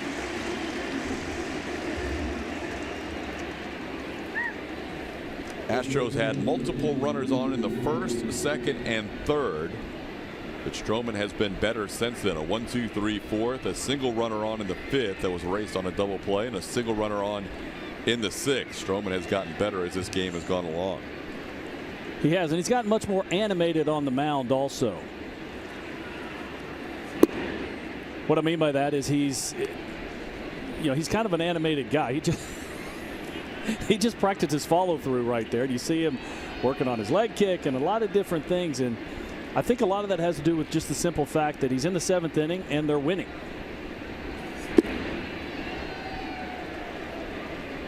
Down to the count, 2-0 on Gurriel. Stroman making his 18th start of the year. Always working on those mechanics in the midst of an inning on the mound. Doesn't matter. League leaders are presented by Houston Methodist, and when the team goes on the road, they know that they have 3 of the best hitters in road batting average. Jose Altuve leading the way over 400. Yeah, and there's a lot of damage in that Altuve 405 and Springer 333. Even Gurriel there at the bottom at 327. They're driving the ball also. Yuli, 12 of his last 24, and has a 3-1 count. He has hit well against righties on the season, and he's also hit well on the road.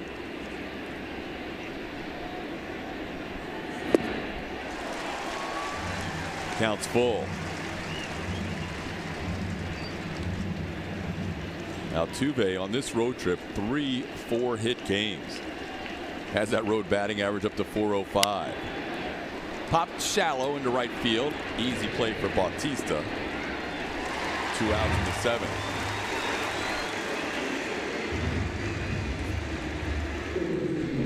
Well, Stroman does not appear to have any issues with that potential blister forming on the middle finger, which knocked him out of the game in his last start after 5 innings in New York. He is now at 103 pitches. He's gone as many as 119 a couple of starts ago. From the information we got, he actually did it on 1 pitch, which is a little different. He threw 1 2-seam fastball. It was to Aaron Judge, and that's when he felt it. Not sure how much he felt it after that, but Buck Martinez was telling us that it was kind of a little bit of a weird situation. Usually those hot spots come from pitch after pitch after pitch in that one spot on the finger. Bregman with a 2-0 count, looking for his first hit today. Tries to hold up, but he goes around, says first base umpire Carlos Torres. It's 2-1.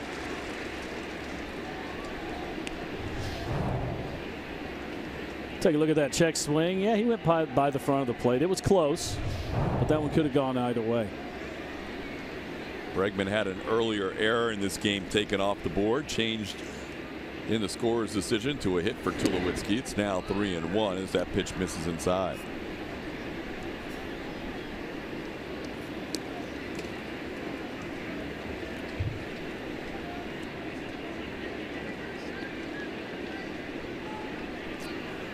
Marcus Stroman has not walked a batter all season long in a close and late situation, but he's 3-1 on Bregman and throws a strike. It's 3-2. Yeah, Todd, he wasn't doing all these things early in the game when Astros had runners on and had scoring possibilities. Quick pitch as he's popped into shallow center. Pilar is there, and that'll do it. Stroman pumps his chest a little bit and slaps his glove on the way back to the dugout. 3-1, 7th inning stretch time at the Rogers Center.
The bottom half of the 7th inning, sold out crowd in Toronto on this Sunsplash Saturday afternoon.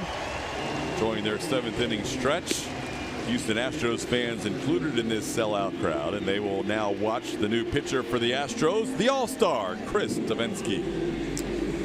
Davinsky's making his 35th appearance here in 2017. Fastball, changeup, slider. He's got a very good changeup. He's got a good slider. Fastball can reach up into the mid-90s, but just has been so good for A.J. Hinch and the Astros. He'll face at the top of the order Jose Bautista, Russell Martin, Josh Donaldson, and Bautista swings through that first pitch. It's 0-1. Bautista has struck out, popped up, and was hit by a pitch. Mike Fiers leaves the game after 6 innings. Fiers was working in and out of trouble all game long and almost got through it all until Josh Donaldson hit one out.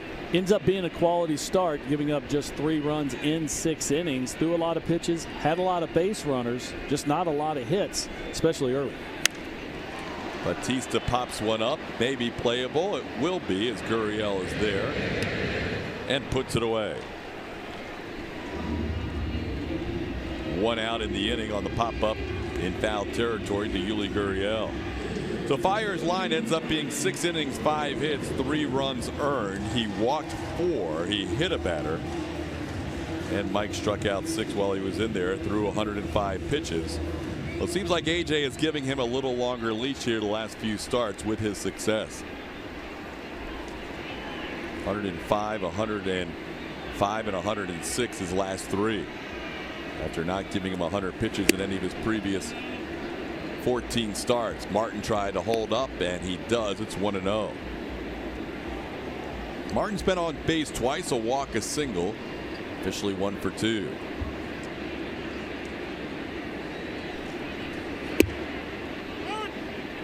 Davinsky finding out yesterday while he was touring the CN Tower, or just before that with Julia and fellow reliever James Hoyt, that he would be an all-star, and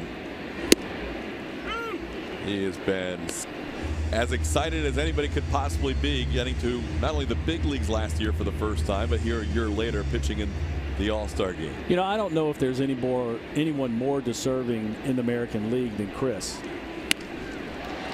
A little flare into left field. It's going to fall in front of Aoki for a base hit. Not hit well by Martin, but a single in the left field. You know, last year he came up right at the beginning of the season. He didn't make opening day roster. He was going to be starting and was next to unhittable. He's done the same thing this year. The numbers are a little bit obscured because he's had a couple bad games, so that's elevated the ERA. But he has been as valuable as anyone in this league to A.J. Hinch, just because his ability to pitch late, pitch early, extended innings, and all of those in high quality. Yeah, A.J. will reserve the highest leverage spots for Chris Davinsky. In this inning, it happens to be with his team trailing 3-1, but facing the top of the lineup.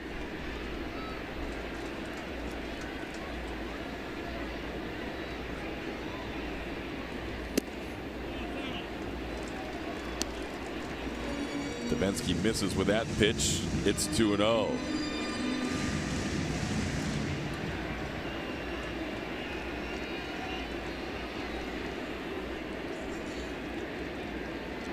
Donaldson, the difference in this game. Hitting a 3-run home run in his last at bat. He's also walked a couple of times. Josh in this series is now 4 for 8 with 4 walks. Josh sold out on a fastball right there and got the changeup. He missed that one by about 3 feet.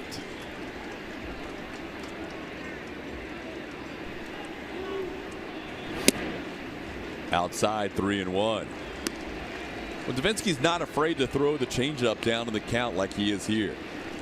He's got great command of the pitch, and with the movement, you would think it would be hard to control, but no, he's able to put that in the zone when he wants to. That time he just misses the corner. Donaldson draws his 3rd walk of the game, and the Blue Jays have runners on first and second with 1 out. Todd, you know what makes Chris Davinsky so impressive and so tough to hit is this isn't just a blurry picture of Chris making a pitch. This is actually 2 deliveries superimposed on top of each other. This is the fastball and the changeup, and what we're looking at is that release point is almost identical. So it's either a 94-mile-an-hour fastball or an 83-mile-an-hour changeup. You pick your poison. Circle of death making him so effective. Coming out of the exact same slot, here's Justin Smoke. That pitch down in the dirt, 1-0.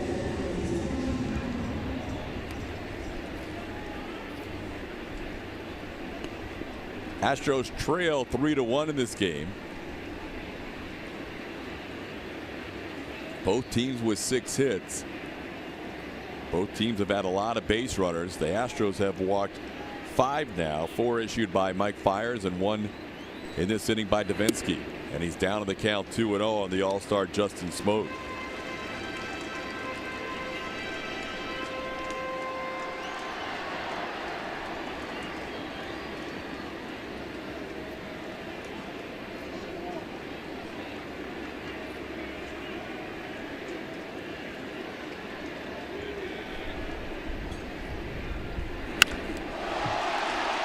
Deep drive to right center field. Long run. Springer looking up. It's off the wall.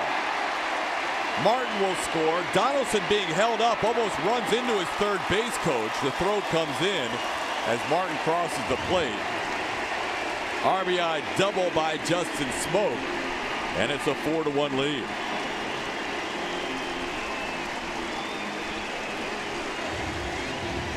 The Astros have held Justin Smoke down pretty well. Gets a changeup. This one's elevated. This wasn't one of the good ones down in the zone.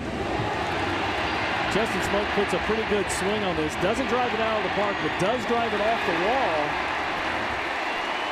And then George Springer gets the ball back in a hurry to hold Josh Donaldson at third base.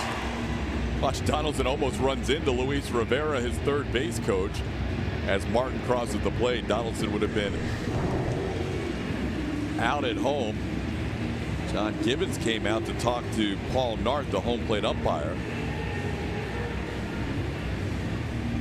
And the umpires are going to have a little discussion here. Run is home on the double by Smoke. They're going to review something. Are they reviewing whether that was a home run? Where this ball hit is actually in the shade of the part of the stadium that actually doesn't open up, which is straightaway center. And the ball goes in the shade. Yeah, this ball hits a third of the way up the wall. This isn't anywhere close to a home run. It's not really all that easy to see because it is in the shadow going from sun into the darkness.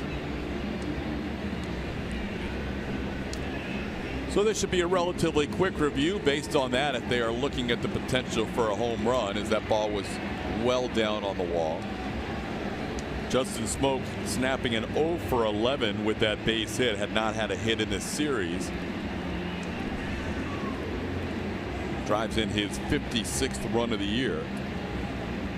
The reason John Gibbons is looking at this is because the first row of seats, that's also a cement wall that the ball can come off that and still bounce back into play.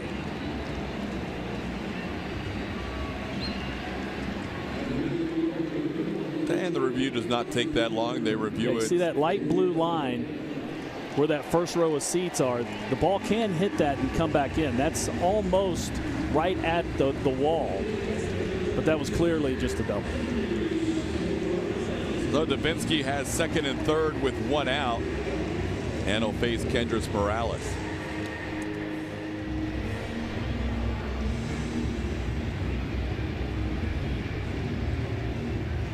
And now another discussion with the umpiring crew, and Davinsky will throw some warm-up pitches as this game is delayed further. Paul Nart and the crew chief Dana Demuth talking things over. Not sure exactly what the issue is, but Dana Demuth's going to come and ask A.J. Hinch to come out of the dugout.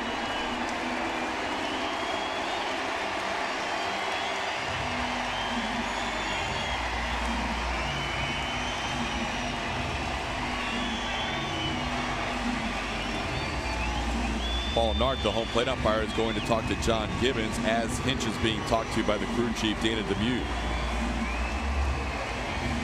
One ball is called on Chris Davinsky for some reason. What just happened? I think he threw a pitch, a warm-up pitch, while the umpires were in discussion. And you have to be told that you can do that. You can't just throw the pitch. You can't just throw to the catcher anytime you want when ball's not in play. Well, they motioned with one finger to Davinsky. Potentially it was a warning instead of a ball issued. Either way, a little discussion there, and the ball is inside. It's 1-0. Here's that warm-up pitch that he threw, and you see there's no umpires, there's no hitter, there's no anything. And that's not something you can't just because the ball is not live, you can't just practice your craft. Must have just been a warning because they've indicated no ball on the scoreboard, and Paul Nart has not changed that. So it's 1-0. Here's Morales. Called strike. It's 1-1. Runners on second and third, one out. Morales is 1 for 3 with a single his last time up.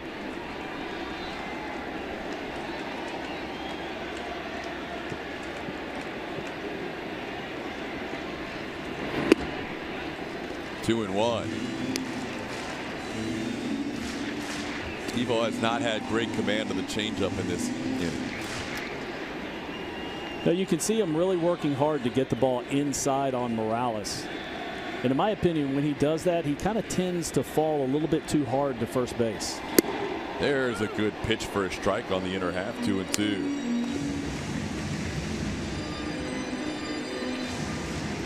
A 4-1 Toronto lead. We play in the bottom half of the 7th inning.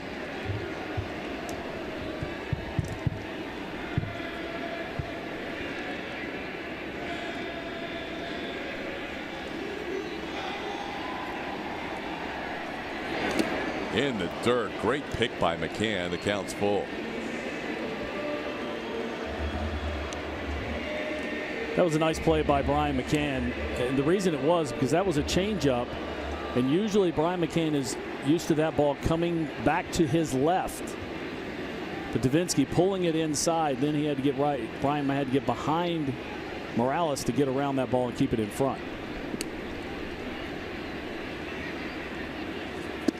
And a swing and a miss for Morales. Strikeout for Davinsky. He needed that. Keeps runners on second and third. Now with 2 outs, the infield can move back. Well, sometimes the catcher's glove is just a mere suggestion. Brian McCann was set up underneath Morales' hands. Davinsky throws that fastball away off the plate, but Morales did swing through it. So missed his spot, but got good result. Here's Tulowitzki, 1 for 3.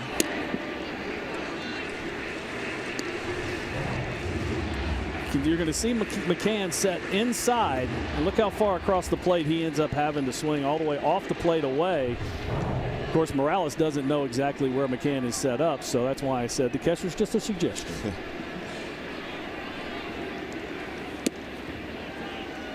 2-0. Devo has thrown 13 balls, 10 strikes in this inning. He's usually a guy that will pound the zone. In fact, coming out of the bullpen, first pitch strike percentage is the highest in the bullpen at close to 70%.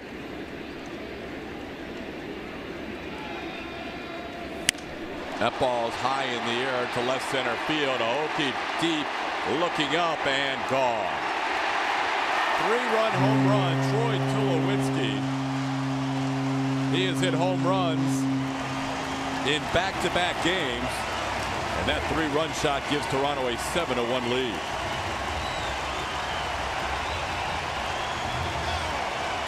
Even with as good a stuff as Chris Davinsky has, you need to pitch ahead. These are big league hitters. Tulo's hit a lot of home runs in his career. McCann set up outside, throws the fastball, leaks back to the middle of the plate. Tulo driving this ball, hit this ball pretty well. He didn't kill this ball, but well enough to get out of Rogers Center here with the roof open. Ball tends to fly a little bit more with the roof open, but that ball was a clean home run. Ezekiel Carrera fouls one back. So the day after being named to the All-Star team, Chris Davinsky having one of his toughest outings of the year, allowing 4 runs, single walk, double, and home run. Just trying to get through the 7th here without any further damage. Counts 1-1 on Carrera.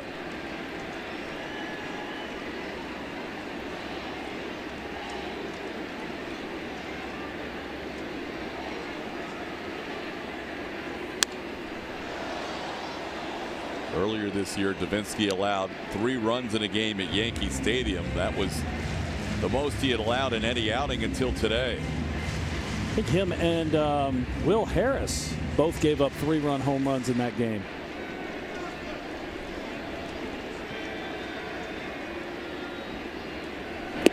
He gets Carrera swinging, but an un-Devo-like inning, allowing a 4th spot in the bottom half of the 7th. It's 7-1.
Astros Buddies memberships are on sale now for only $25. Kids up to 12 years old get a voucher for 4 tickets to a select Astros game, priority access to Kids Run the Bases, player autograph sessions, and more. Visit Astros.com/buddies to get a Buddies membership for your kid today.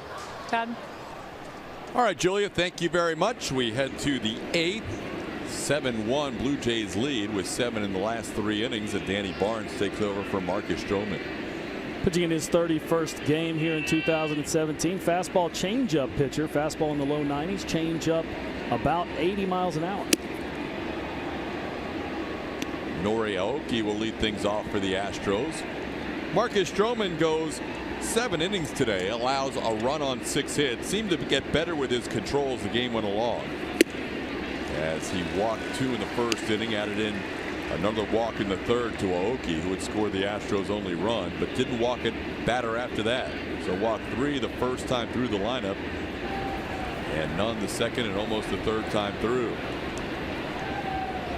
Maybe wondering at home, if you're an Astros fan, why Ken Giles is warming up with his team down 6. We referred to this in last night's broadcast. I think it hasn't pitched since last Saturday. Yes, you hadn't pitched since last Saturday. So with the All-Star break coming up and only one more game until then, you want to try and get Ken Giles in there. Make sure he stays sharp, because there's going to be some time off coming up next week. Strikeout by Barnes of Aoki for out number 1 in the 8th inning. It's time to play, presented by Toyota. We're going to look at opposite field home runs. You can see center field to right field, the second most in Major League Baseball, between the combination of Carlos Correa and George Springer. George Springer's hit several. I think 17 of his home runs have actually been to either center field or the opposite field. 1-0 pitch is fouled back off the bat of Springer. He has hit a lot of opposite field home runs. He and Correa both combining for that number. And nobody's hit more straight opposite field than George Springer. Aaron Judge has 8. Springer has 9. Catching up on some of our Twitter family in between the break, and a lot of people were not thrilled with some of the antics of Marcus Stroman, and understandable. He is a very excitable kid. He's very animated on the mound, but if you're on the other side, that can be agitating. It can, and there's been a lot of pitchers over the years that have done that, and it actually is part of the way they go about their business. You get all the hesitation, but all the bumping of the chest coming off and yelling at the stands and everything. That will get the other team more angry at him and get them out of their own game. So there's been a lot of pitchers over time that has done different things on the mound to kind of tick off their opponents. 3-2 the count now to Springer. George with an RBI and a walk in this game. Coming into this game on pace for 50 home runs and 112 RBIs. And the other question that came up on Twitter is, when Stroman does that hesitation, why is it different than what Fiers did? But Fiers kind of started his delivery and stopped, whereas Stroman comes to a complete stop in his hesitation. Well, to start off with, there wasn't anybody on base for Stroman. When he does the hesitation. Yes, because that's out of the windup. He doesn't do it out of the stretch, because that would be considered a balk. There you go. 3-2 pitch in the air to right field. Batista is there. And that's out number 2. So Danny Barnes has come in and retired the first 2 Astros he has faced. Rare to see an Astros road game with just 1 run on the board in the 8th inning. Give Stroman credit. He worked out of a lot of trouble in the first 4 innings. He picked up the first 5 innings. He picked up 4 double plays in those first 5 innings. One of them was with Reddick at the plate when he struck out and George Springer was caught stealing. Reddick takes a pitch outside for a ball.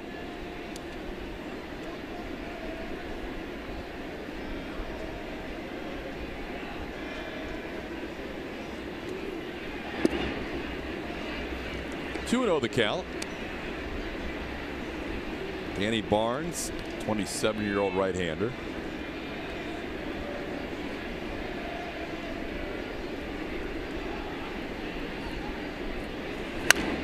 Reddick pops one in the air. Tulowitzki is there, and Barnes and the Jays have a 1-2-3 inning. Heading to the bottom half of the 8th, 7-1.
Bottom half of the 8th inning. Mike Fiers over 100 pitches today. Allowed a 3-run home run to Josh Donaldson, 5 hits and 4 walks in 6 innings of work. George Springer the lone RBI. Marcus Stroman very good for the Blue Jays today in 7 innings of 1-run baseball. So we head to the bottom half of the 8th inning. And the new pitcher on for the Astros is Ken Giles. Ken Giles, his 34th game here in 2017. Last time he pitched was on Saturday, where he pitched a scoreless 9th inning, picking up his 19th save, and he is 19 for 21 in save opportunities. Unfortunately for the Astros, this is not one of them. No, unfortunately it's not. Down 7-1 as Kevin Pillar takes a called strike, working on 6 days rest. Giles will face Pillar, Darwin Barney, and Jose Batista. You know, watching that last pop-up to end the inning, that was caught by Tulowitzki. We said not many guys wear the flip shades. I believe Troy Tulowitzki had them on. Did he have them on? Yeah, I think we'll look for it next half inning, but I think Troy may have had the flip shades on for that pop-up. 0-2 the count to Pillar, who has an infield hit in 3 at-bats.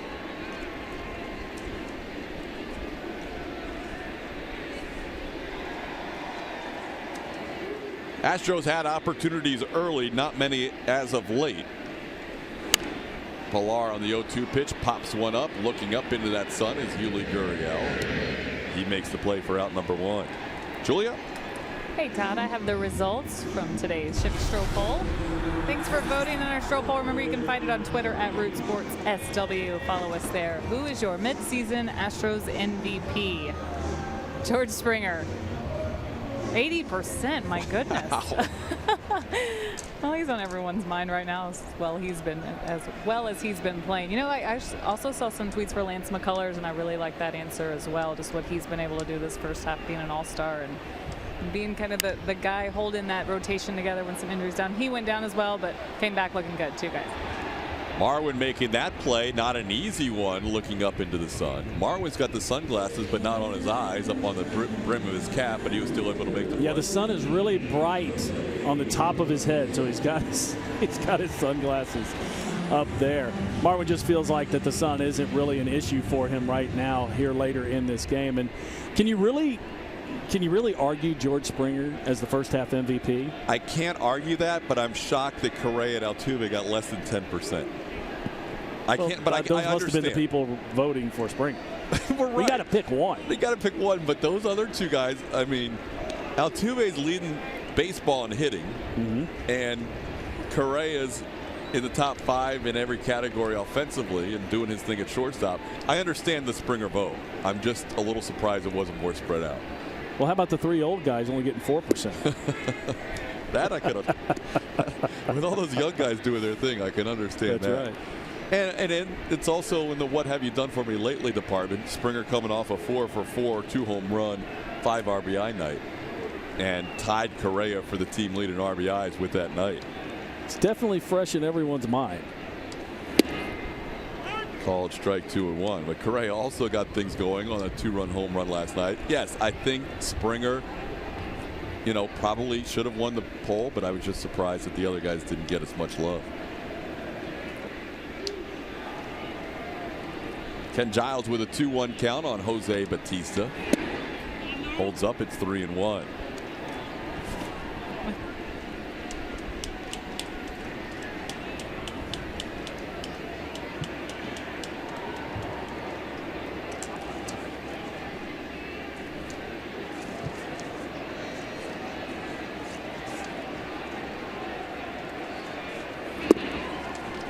And that's ball 4. Astros have been on such a good run on the road, winning 21 of their last 25 games on the road. They have not lost 2 games in a road series since they played in Kansas City in the beginning of June. Connect to Astros baseball all season with the MLB.com @Bat mobile app. Customize the app for the Astros and get the awesome stuff all season by subscribing to the @Bat Premium. Blackout and other restrictions apply. Download MLB.com @Bat today, the #1 app for live Astros baseball. Giles decides not to barehand it, and it was a very good decision because Carlos Correa was there to step on the bag for the final out with a fielder's choice. To the 9th we go.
Root Sports is presented by Southwest. Yes to low fares with nothing to hide. That's transparency.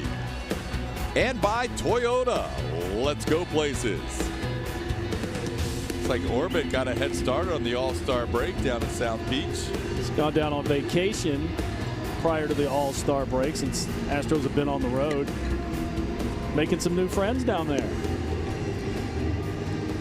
Pensive look out on the ocean from our buddy Orbit. He will be Orbit deep in thought right there. He will be part of the mascot brigade at the 2017 All-Star Game at Marlins Park in Miami, and he'll be joined by a half dozen of his buddies from the Houston Astros team. Joe Biagini takes over for Toronto in the 9th.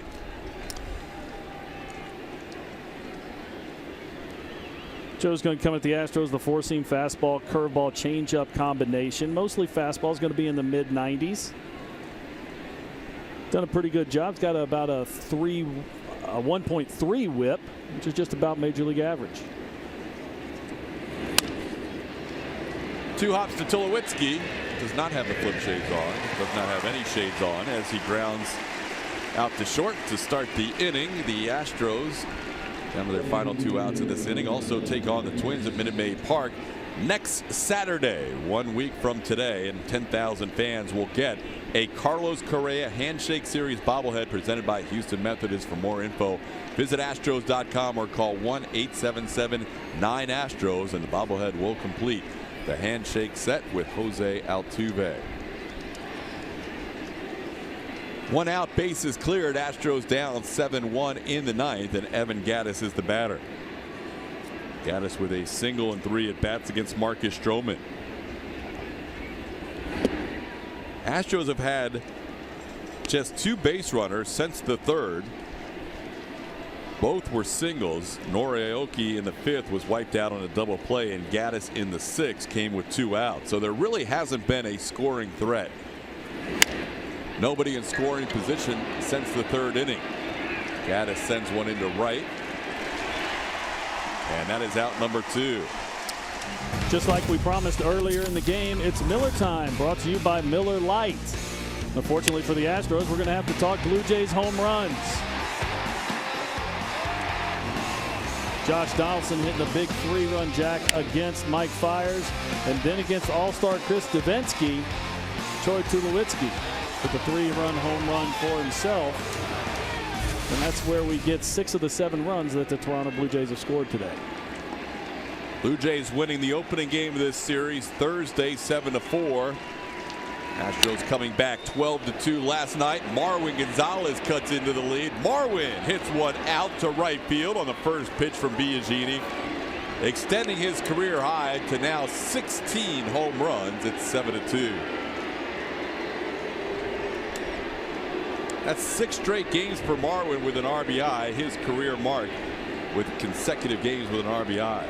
Well, I don't think it was a surprise that Biagini was going to throw Marwin a first pitch fastball. Marwin was sitting on it, got one on the plate, wasn't too quick, drove it out of the ballpark. You can see location here is right down the middle. Marwin just doesn't miss very many of those. Unfortunately, that's only the 2nd run for the Astros to score in today's game. Pitch bounces up to McCann. Marwin getting his 16th home run and his 52nd RBI. Home RBIs in 6 consecutive games. He is creeping up on the leaders. McCann hits one high in the air, but this is going to be playable. And the sellout crowd of 46,659, mostly Blue Jays fans, watch their team win this game 7-2. The final score, the Jays have taken 2 out of the first 3 games of this series. The player of the game is brought to you by Academy Sports and Outdoors, and we're going to show George Springer and this double. Astros have 45 consecutive games with hitting at least 1 double. That's the 4th longest streak ever in Major League Baseball history. Unfortunately, it was in a losing effort, but that's a pretty big number. 45 straight games with a double for the Houston Astros. Couple of 3-run home runs do the damage against the Astros today. Josh Donaldson and Troy Tulowitzki. The final score, Toronto 7 and Houston 2. We'll have more, including the postgame show, coming up next.